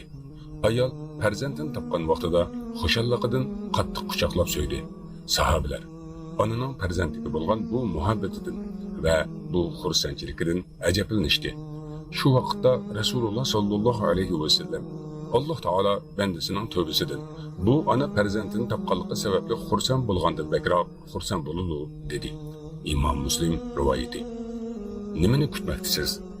Hozir astag'firulloh deb istig'for ayting. Bu kalimani ruhingiz, tilingiz bilan ayting. Toki sizni mag'firat, ham xiyol ishondirmoqchi bo'lgan gunohlaringizni astag'firulloh deyishga majbur qiling. Vicdanınız bilan astag'firulloh deb varqiring. Varqirishingizning orasida u G'afur bo'lgan zot sizni kechirishiga qasam iching. Siz voqirganingiz sababli emas, balki G'afur, Vadud bo'lganligi uchun. Abu Sufyan ibn Harb, Safvan ibn Umayya, Ikrama ibn Abu Jahl, Amr ibn As va ulardan boshqa ko'pchilik ularning hammasining gunohi nima edi? Allohga sherik keltirish, islom diniga qarshi urush echish, sahobalarni o'ldirish. Ularning shuncha ko'p gunohlariga qaramasdan Alloh taolo ularni sahobalar bo'lsin deb G'afur va Vadud bo'lgan sifatlari bilan o'z mag'firati ichiga oldi. Siz sahobalarning kimlar ekanligini bilamsiz? Sahoba anbiyalardan keyin eng afzal insonlar demakdir. Allohning rahmati Ikrama, Safvan va boshqalarni qandoq yuqori darajaga ko'tarib qo'yganligiga nazar tashlang. Ularni sahobalarni o'ldirgan qotildan buyuk sahobalarga aylantirdi. Gunohlarning sizni qurshab olganligini sezishingiz qalbingizni og'riqdan ingrashga majbur qiladi. Xiyol, fikringiz yomonlikqa moyil, so'zlaringiz bo'lsa bema'ni bo'lib qoladi. Xo'sh, agar shu holatda yashayotgan bo'lsangiz, nima qilish kerak? Astag'firullohni tildan tushirmasligimiz og'riqlarni ketkizadi, zulmatdan nurga chiqaradi, bema'ni bo'lgan so'zlaringizga ma'no beradi. Alloh taolo astag'firulloh deyishingiz bilan sizni mag'firat qiladi va yana tövbe qilganlarni ham mag'firat qiladi. Alloh taolo mundoq deydi: faqat tövbe qilganlar va buzuq amallarni tuzatganlar buningdan mustasno. Alloh taolo mag'firat qiluvchidir va mehribondir. Sura Ali Imron 89-oyat. Alloh taolo yana mundoq deydi: shubhisizki yaxshi ishlar orqali yomon ishlar yuyiladi. Bu tushunguchilar uchun o'z nasihatdir. Izohat: bu yerda farz namozlarning bomdod, asr, shom va xuftan namozlari ko'zda tutiladi. Sura Hud 114-oyatning bir qismi. Va balo sinov hamda mushaqqatlar sababli ham gunohlarni kechiradi. Biror mu'minga nafsida yoki farzandida yoki milada biror balo musibat kelsa, Alloh taolo uning xatoliklarini, gunohlarini kechiradi. Ondan keyin bu banda Alloh taologa xatolik o'tkazmagan kishi holatida yo'liqadi. Imom Tirmiziy rivoyati. Siz bu hayotda nimani ko'p qilish zarurligini bilamsiz? Istig'forni. Ya'ni istig'forni. Astag'firullohni. Payg'ambar sollallohu alayhi va sallam amal kitobida ko'p istig'for topgan kishiga tavba bo'lsin dedi. Ibn Majah rivoyati. Siz sahifangizda ko'p aytilgan istig'forni ko'rib abadiy saodatga erishsiz. Barcha ovozingiz bilan "Mana mening kitobimni o'qing" deb varqiraysiz. Qiyomat kuni mahsharda ko'p do'stlaringizni ko'rasiz va ularga istig'for bilan to'lib toshgan kitobingizni ichib, "Mana qaranglar, Alloh taolo mana bu ko'p istig'forni qabul qildi va meni kechirdi" deysiz. Shuning uchun ham istig'for aytish gunohlardan keyingi vaqtda emas, balki itoatdan keyin ham joriy qilingan. Siz namozdan keyin astag'firulloh, astag'firulloh, astag'firulloh demaysizmi? Chunki sizning ibodatingizdagi kamchiliklarni faqat istig'for aytishlar to'ldiradi. Umidni uzmang. Alloh taolo o'zini G'afur deb atadi. Chunki mag'firat bo'lmasa siz kuyib tugaysiz. Tashvish sizni yeb tugashtiradi. haqiqiy siqilishning nima ekanligini his qilasiz. Oqibat ko'z yoshi bilan tamom bo'lasiz. Agar siz gunohingizni bak cho'ng deb gumon qilayotgan bo'lsangiz, demak siz gunohingiz to'g'risida so'ragan shayx savolingizga munosib javob qaytarmoqdi. Siz yaxshisi Odam alayhissalomdan boshlab ta qiyomatgacha bo'lgan bandalar qiladigan gunohlarni bilguchi Robbingizga quloq soling. U zot gunohlarning daraja va tafsilotlarini hamda bu ishning qabohitini qaysi darajada ekanligini biladi. Alloh taolo mundaq deydi: Ey Muhammad, mening tilimdan aytqinki, gunohlarni qilaverib, o'zlariga jinoyat qilgan bandalarim, Allohning rahmatidan umidsiz-laninglar. Alloh haqiqatan xohlagan odamning jami gunohlarini mag'firat qiladi. Shubhisizki, Alloh nihoyat mag'firat qilg'uchidir, nihoyat mehribondir. Sura Zumar 53-oyat. Endilikda vasvasalar sizni tarak etdimi? Bu oyatni aytgan zot Qur'onni nozil qilgan vaqtida sizning faloni gunohni qilishingizni bilgan. Shuning bilan birga gunohlarning hammasini mag'firat qiladi degan. Sizning gunohingiz Allohning rahmati va mag'firati oldida cho'ng bo'lmagan gunoh jumlasidandir. Muhimi gunohdan to'xtab pushaymon bilan astag'firulloh deyishga ulgurish. Agar ular tiyilsa, bas. Alloh taolo bak mag'firatlik, bak rahmatlik zotdir. Siz xatolik o'tkazishda davom qilib turib, qanday qilib xatoliklarimni kechirgan deysiz? Qanday qilib sizning xatoliklaringiz o'chirilgandan keyin qaytadan yezishga qaytiladi? To'xtang. Og'zingizdan chiqqan astag'firulloh kalimasining qabul bo'lishi va u sabab osmon eshiklarining sizga ochilishi uchun gunohlardan to'xtang. Eng buyuk arzu. Alloh taolo siz uchun ko'p narsalarni xohladi. Sizning bor bo'lishingizni xohladi. Siz bor bo'ldingiz. Sizning sog'lom bo'lishingizni xohladi. Siz sog'lom bo'ldingiz. Sizning aqlli bo'lishingizni xohladi. Mana siz aqlingizni ishlatib o'qimoqda va anglamoqdasiz. Lekin Allohning siz uchun nimani eng xohlaydiganligini bilamsiz. Sizni mag'firat qilish. Alloh taolo mundaq deydi: Osmonlardagi va zamindagi narsalarning hammasi Allohning mulkidir. Alloh taolo xohlagan kishiga mag'firat qiladi, xohlagan kishiga azob qiladi. Alloh mag'firat qiluvchidir, nihoyat mehribondir. Sura Ali Imron 129-oyat. Sizni Alloh taolaning rahmati bilan jannatga kirishni muvaffaq qiladigan bu xohishdan buyukroq yana nima bor? Ularga, ya'ni gunohlari kechirilgan kishilarga ham boshqalar kabi kasallik avatiladi. Lekin ularning tabassumlari yo'qolmaydi. Ularda ham boshqalar kabi qiyinchiliklar bo'ladi. Lekin bu sababli boshlari egilmaydi. Ularning boshqalar kabi ko'zlari yoshlanadi. Lekin ular Allohning marhamatidan umidini uzmaydi. G'am, tashvishlarni, andishlarni va kasalliklarni bir chetga qo'yib qo'ying. Ular, ya'ni gunohlari mag'firat bo'lgan kishilar kechada rohat uxlaydi. Ular uchun to'satdan o'lim kelish qo'rqinchli holatmi? O'lsa nima bo'ladi? Ularni o'limdan qo'rqadigan gunohlar. Yo'q. Allohga qasam, ushbu oyatni o'qib tafakkur qiling. Alloh taolo mundaq deydi: Kimki kichik bir gunoh yoki cho'ng bir gunoh qilib qo'yib, uni begunoh odamga choplasa, u shu bo'xtonni ochiq bir gunohni o'ziga yuklab olgan bo'ladi. Sura Nisa 112-oyat. Allohning mag'firatlik va rahimlik bo'lishini xohlamsiz? Undaq bo'lsa, uningga istig'for ayting. Astag'firulloh. Go'zalroq. G'afur bo'lgan zot gunohlarning hayotingizni buzishini, ruhingizni zaiflantirishini, ichimlikingizning sasab, taomingizning tamsiz, kechilaringizning qo'rqinchli, kunlaringizning mushaqqatlik, yaqinlaringizni vafosiz, do'stlaringizni shubhilik, hayotingizda yuz berayotgan voqealarni vahimalik, uyqungizni siqilish, yolg'izligingizni ko'z yoshli qilib qo'yishini bilgan. Shuning uchun ham sizni Allohga tövbe qilib, o'ziga istig'for aytmamdu degan. Hayron qolma. G'afur bo'lgan zot doim mag'firat qiladi. Qilganda ham oliy janoblik bilan qiladi. Inson kechirmaydigan xatoliklarni ham kechiradi. Kechirganda ham hayron qoladigan darajada kechiradi. Doim mag'firat qiladi. Agar gunoh kabirdan cheklangan bo'lsa, ikki namoz orasidagi, ikki umr orasidagi, ikki Ramazon orasidagi, ikki haj orasidagi kichik gunohlarni mag'firat qiladi. Shunday qilib, bandaning hayoti ikki mag'firat orasida, ikki kechirish va ikki kechish orasida qoladi. Tasavvur qiling. Siz bomdod namozini ado qildingiz. Ondan keyin o'z ishingizga ketib, kichik gunohlarga qo'l silib qo'ydingiz. Peshin vaqti bo'lganda chiroyli tahorat olib, namozni mukammal ado qildingiz. Siz assalomu alaykum va rahmatulloh deyishingiz bilan kichik gunohingiz mag'firat qilinib turibdi. Xuddi shu holat 5 vaqt namozda davom etadi. Agar Rabbimiz g'afur bo'lmaganda nima qilgan bo'lardik? Saxiylik bilan mag'firat qiladi.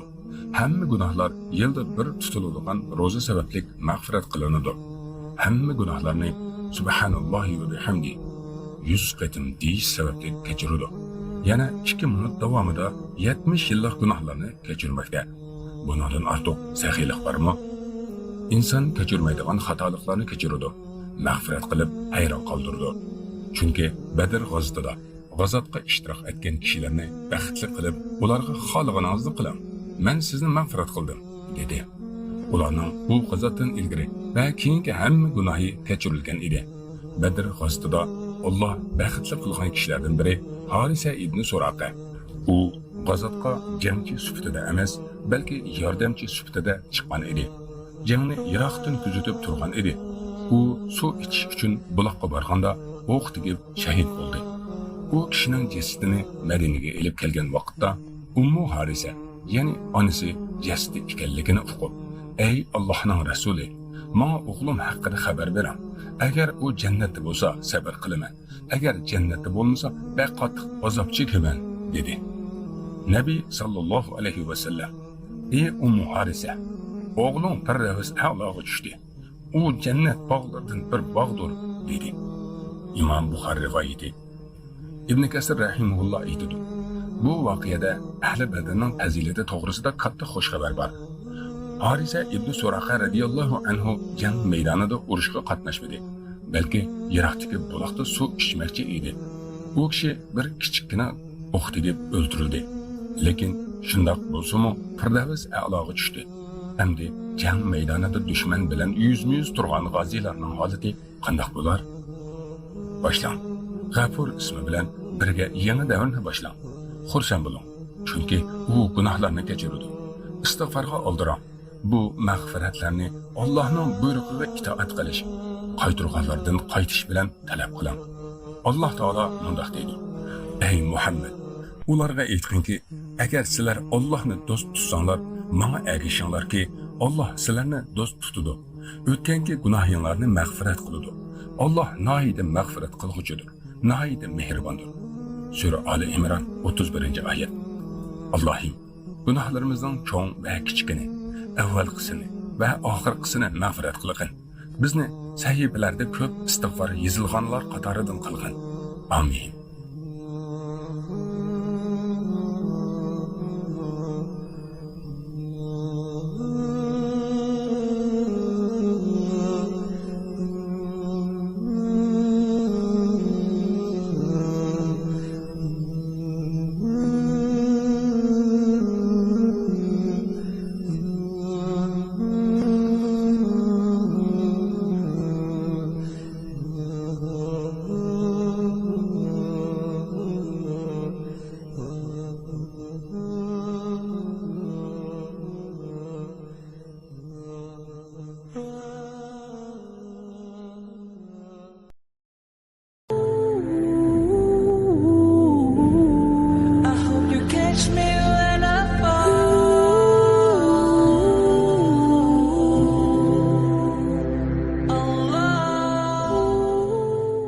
Çünkü sen Allah'sın.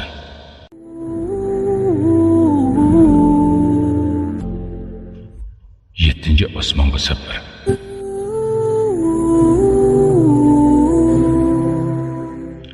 Ushbu kitobning yozuvchisi Ali ibn Jabir Fidir.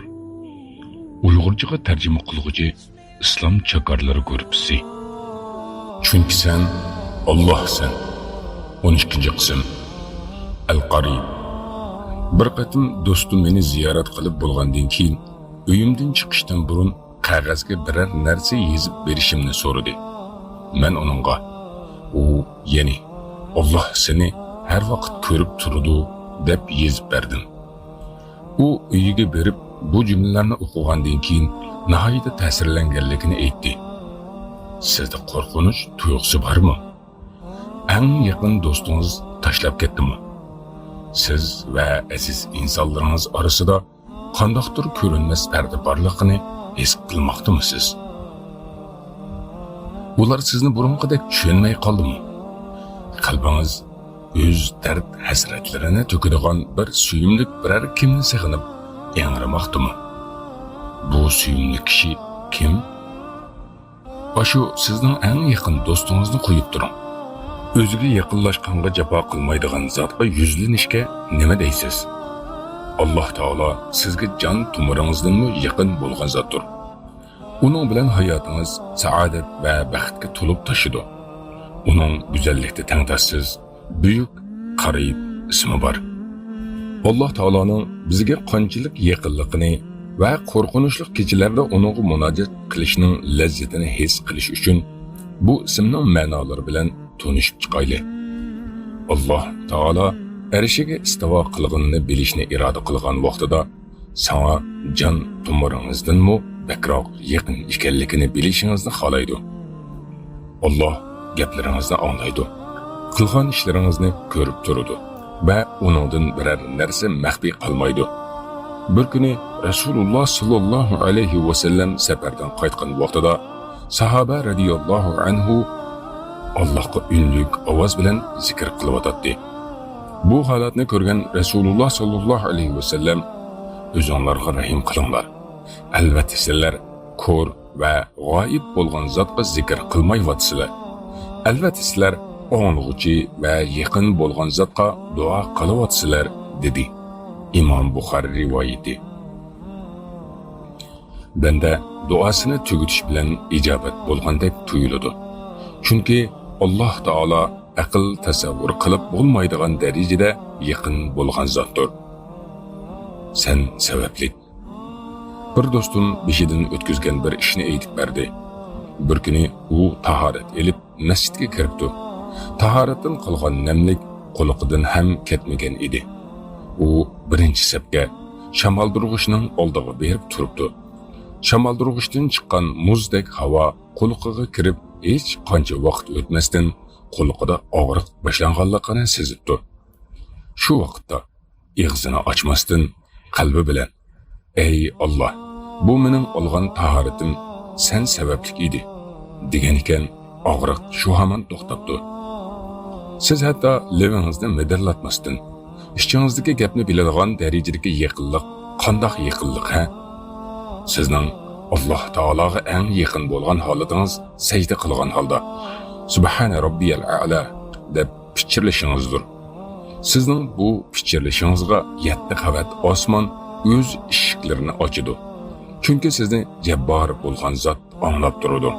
Siz Allohni yiroqda biror yoshirin ishingiz maxfiy qiladi deb o'ylamang. Rasululloh sallallohu alayhi va sallam bir kuni yarim kechada Ubay ibn Ka'b radhiyallohu anhuning eshigini qiqish uchun ko'chaga chiqdi. Ubay ibn Ka'b radhiyallohu anhu teshiga chiqqan vaqtda Rasululloh sallallohu alayhi va sallam Alloh sana Fatiha surasini o'qib berishimni buyurdi dedi. Ubay hayajon bilan "U zot mening ismimni otadimi?" dedi. Nabiy sallallohu alayhi va sallam "Ha" dedi. Ubay radhiyallohu anhu yig'lab ketdi. İmam Buxoriy rivoyati. Chumilining o'milab yurishi. Alloh taolo sizga hamma maxluqotlardan yaqin bo'lgan zotdir. Alloh taolo ularni ko'rib himoya qiladi. Alloh taolo bandalarga yaqin bo'lmasa, ularning ustida qandoq qayyum bo'lib turadi? Yaqin bo'lmasdan qandoq Rabb bo'ladi? Allohning yaqinligi ko'rish, bilish, anglash va idora qilish jihatdan bo'lgan yaqinlikdir. Zoti yaqin emas. Chunki Alloh taolaning buyuk bo'lgan zoti bu kabi yaqinliklardan pokdir. Alloh taolaning yaqinligiga misol. U zot har kechining 3dan 1 qismida dunyo osmoniga tushadi va so'rg'ichi bormi, beraman. Duo qilg'ichi bormi, ijobat qilaman. Istig'for aytquchi bormi, uni kechirman deydi. İmam Muslim rivoyati.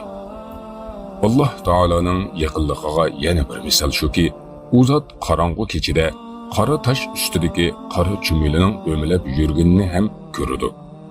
Alloh taolo o'z oyati karimida tuvandagidek marhamat qiladi. G'aybning oshqishlari Allohning dargohidadir. Uni faqatla Alloh biladi. Quruqlikdagi dengizdagi narsalarning hammasini Alloh biladi. Daraxtdan to'kilgan yaproqdan Alloh bilmaydigan biror sumi yo'q. Mayli qorong'u yer ostidagi biror dona urug' bo'lsin, mayli ho'l yoki quruq narsalar bo'lsin, hammasi Allohga ma'lum bo'lib, Lavhul Mahfuzda yoziqliqdir. An'am surasi 59-oyat. Daraxtlar. Ularning yo'pirmoqlarining sonini tasavvur qiling. Ularning kuz faslida to'kilayotganligini xiyolingizga keltiring. Alloh ularning hammasini bilib turadi. Ularning sonini, shaklini, turini va tushayotgan yo'pirmoqlarning har biriga xos shaklini ham biladi. Uning ajoyib bir yaqinligi, buyuk ilmi, barcha narsani qo'murib olg'uchi, anglash va to'sib qilinmaydigan ko'rish sifatlari bor. U sizni hozirmi ko'rib turadi. Azroq qo'lingizni ko'taring, ko'tirdingizmi? Shu daqiqada Alloh bu holatingizni ko'rdi. Faqat buningga iymon keltirishingiz kerak xolos. Uning yaqinligi sizni qo'rqitmoqda. Qo'rqitishga qodir. Uning yaqinligi sizga umid bermoqda. Umid berishga qodir. Uning yaqinligi sizni isitmoqda. Isitishga qodir. Uning yaqinligi sizni shijoatlik va mag'rur qahramon qiladi.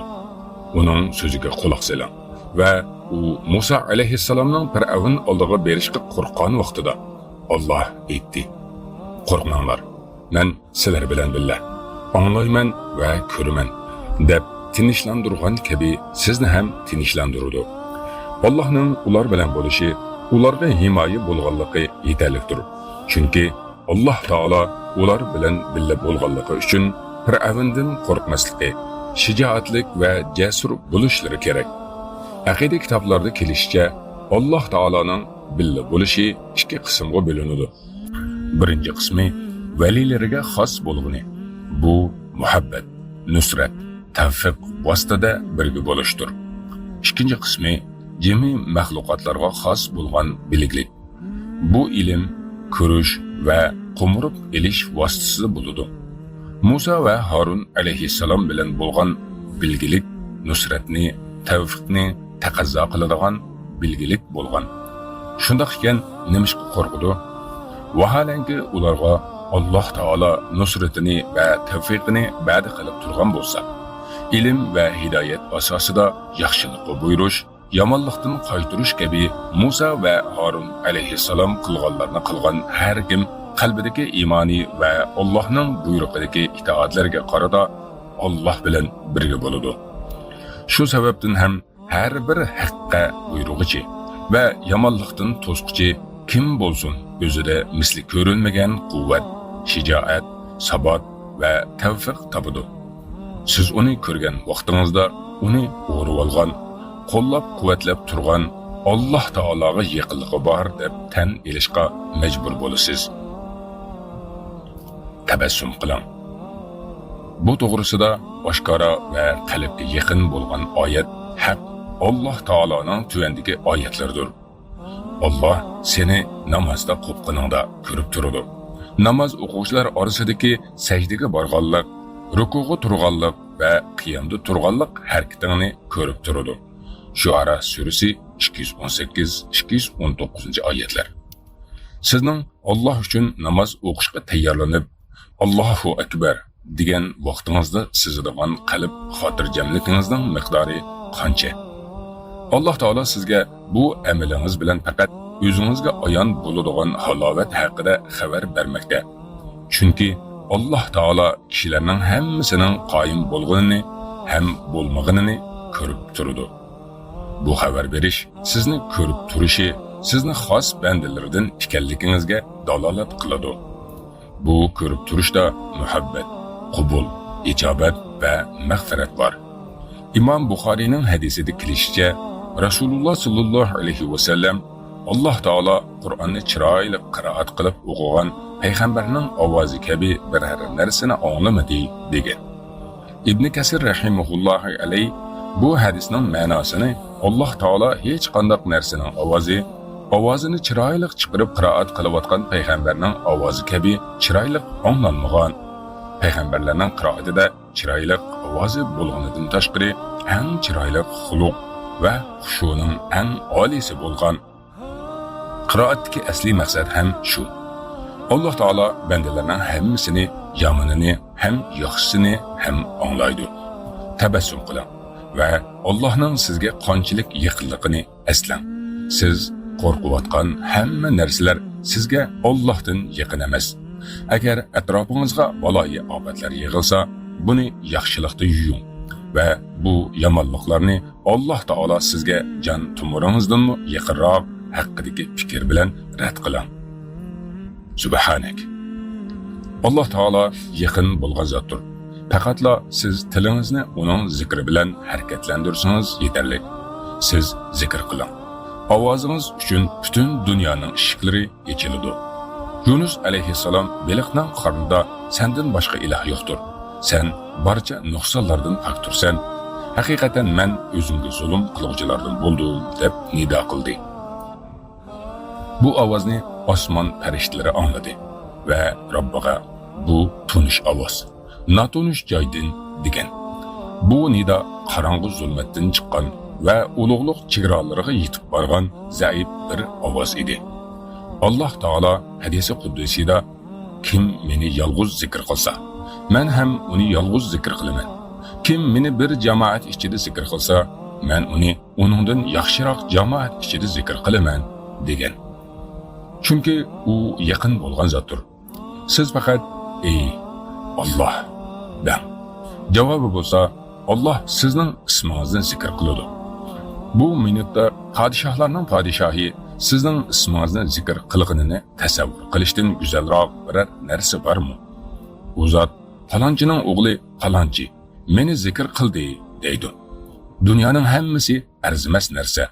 Butun dunyodagi mol-mulk bu ne'matga teng kelolmaydi. Alloh taolo bilan bo'lgan yaqinlik ziyodlashadi. Tövbe gunohlardan qaytish, taat ibodat bilan Allohga bo'lgan yaqinlik eshiveradi. Chunki Alloh taolo hadisi qudusida mundaq marhamat qiladi. Agar bandam menga bir qadich yaqinlashsa, men uningga bir g'ulach yaqinlashaman. Agar u menga bir g'ulach yaqinlashsa, men uningga bir gaz yaqinlashaman. İmam Buxoriy rivoyati. Siz Allohga taat bilan yaqinlashishga uringaningiz uchun Alloh tarafdan amallaringizni qabul qilinib, ajrini ko'paytirish va nozu ne'mat hadiyalar berishdek ulug' yaqinlashish javobini olasiz. Uningga yetishdim. Alloh taologa yaqinlikning yana bir ma'nosi shuki, u zot sizga atrofingizdagi hamma narsadan eslatma oladigan qilib, hikmat ko'rsatib qo'yadi. Mahluqotlarning yaratilishidagi nozuk jihatlarda hikmatini ko'rsatadi. Ustunsiz osmoni ko'tarib qo'yganida qudratini ko'rasiz. Yomg'ir yog'dirib, daraxtlarni o'stirishida rahmatini ko'rasiz. Tog'larning hayvitida buyukligini ko'rasiz. Vulqonlarda, yer tavriganlarda va obat balolarda azobini ko'rasiz. Biz ularga atrofidagi ve öz vücududaki alametlerimizni ko'rsatamiz. Fussilat surasi 53. oyat.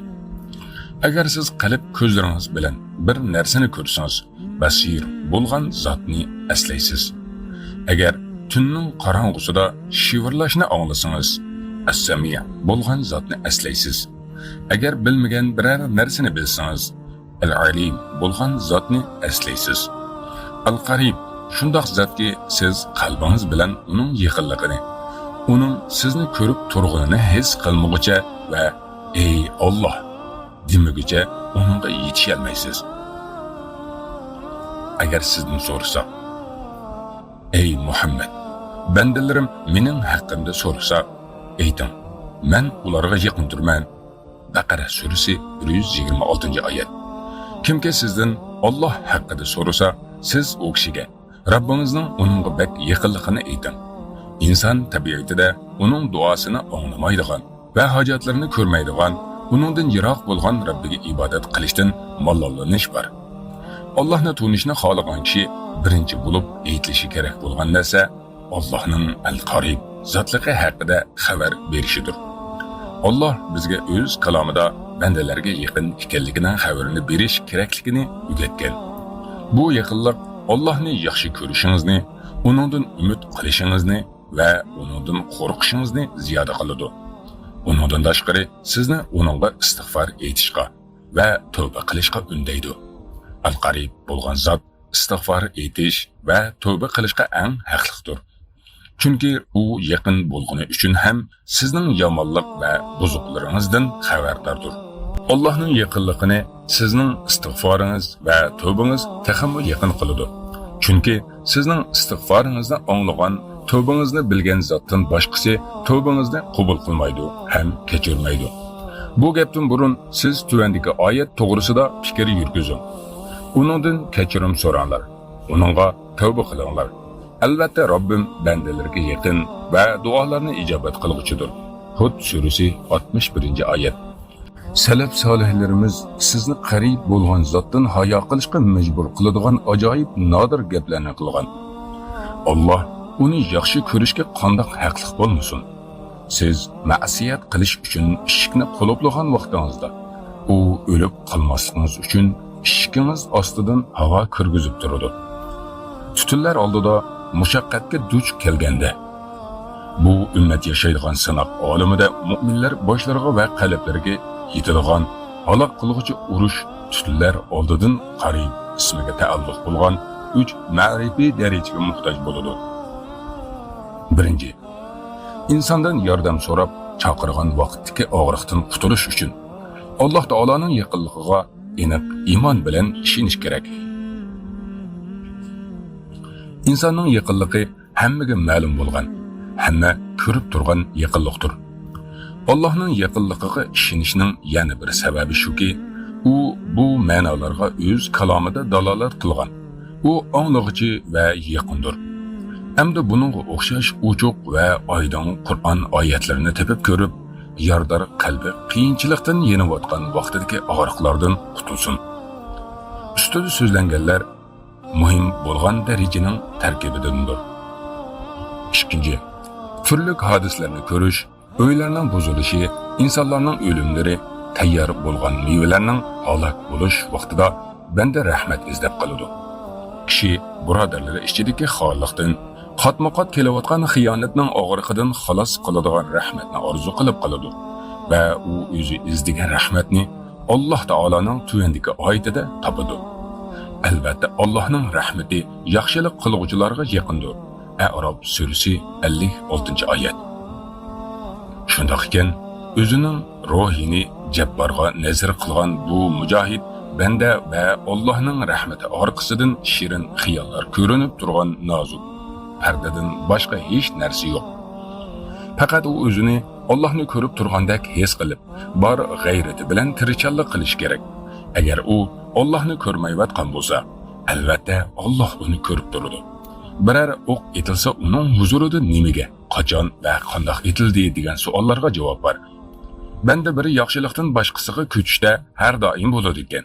Allohning rahmati uningga har narsadan yaqin bo'ladi. Rahmat uni har tarafdan o'rab turadi va uni o'lim tutunidan rozilik bulutlarga elib chiqadi. 3. Kunlar uzunlashib, qiyinchilik kaynidan qiyinchilik kelib beshiga tushgan bolalar ortib har tarafdan hujum qilish kuchaysa, uning roziligi yo'lida tirishchanlik qiluvchining qalbiga Alloh taolaning tuvandagi oyati keladi.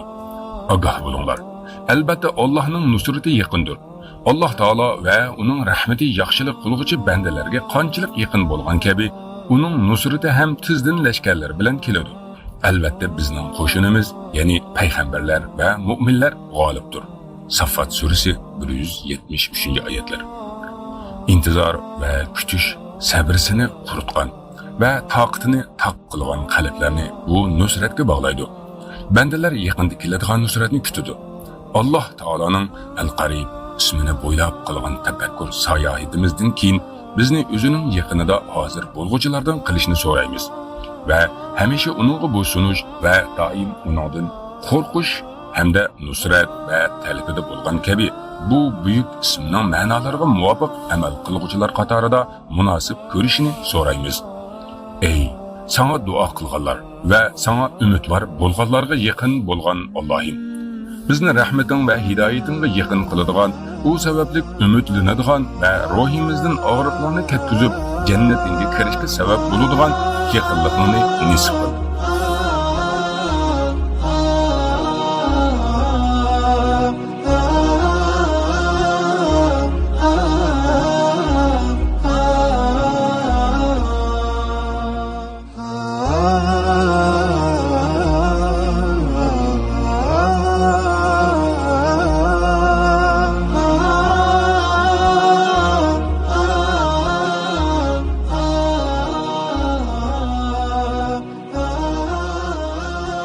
Xotime. Biz mazkur ma'lumotlarni keltirganimizdan keyin Alloh taolaning ba'zi ismlari haqida oz bo'lsa-mu shuncha hosil qildingiz deb o'ylaymiz. Siz yana boshqa ko'plagan kitoblarni izlanish orqali bu ma'lumotlarni texmo chonqur tushunishingiz mumkin. So'zlangan ma'lumotlar hayotingizning mazmunini, qalbingizning hidoyatini, kunlaringizning nuriy bo'lishidan umidvormiz. Bu qisqagina ilm vositasida dunyo va oxirat saodatiga erishing. Agar bu kitob sizdagi ruhoniy og'riqlarni ozgina bo'lsa-mu yengillatgan bo'lsa, yoki sizni tabassum qilishga undagan bo'lsa, nachar holatingizni yaxshiroq holatga o'zgartgan bo'lsa, kitob muallifini, Uyg'ur tiliga tarjima qiluvchilarni va uningga yordam bergan kishilarni va bu kitobga o'z qissasini qo'shganlarni va ularning ota-onalarini, jumladan musulmonlarni g'oyibona duolaringizda unutmasligingizni so'raymiz. Allohning durud salomlari payg'ambarimiz Muhammad alayhissalomga bo'lsin. Islom Chakarlar Gruppasi 2023-yili 8-oyning 22-kuni.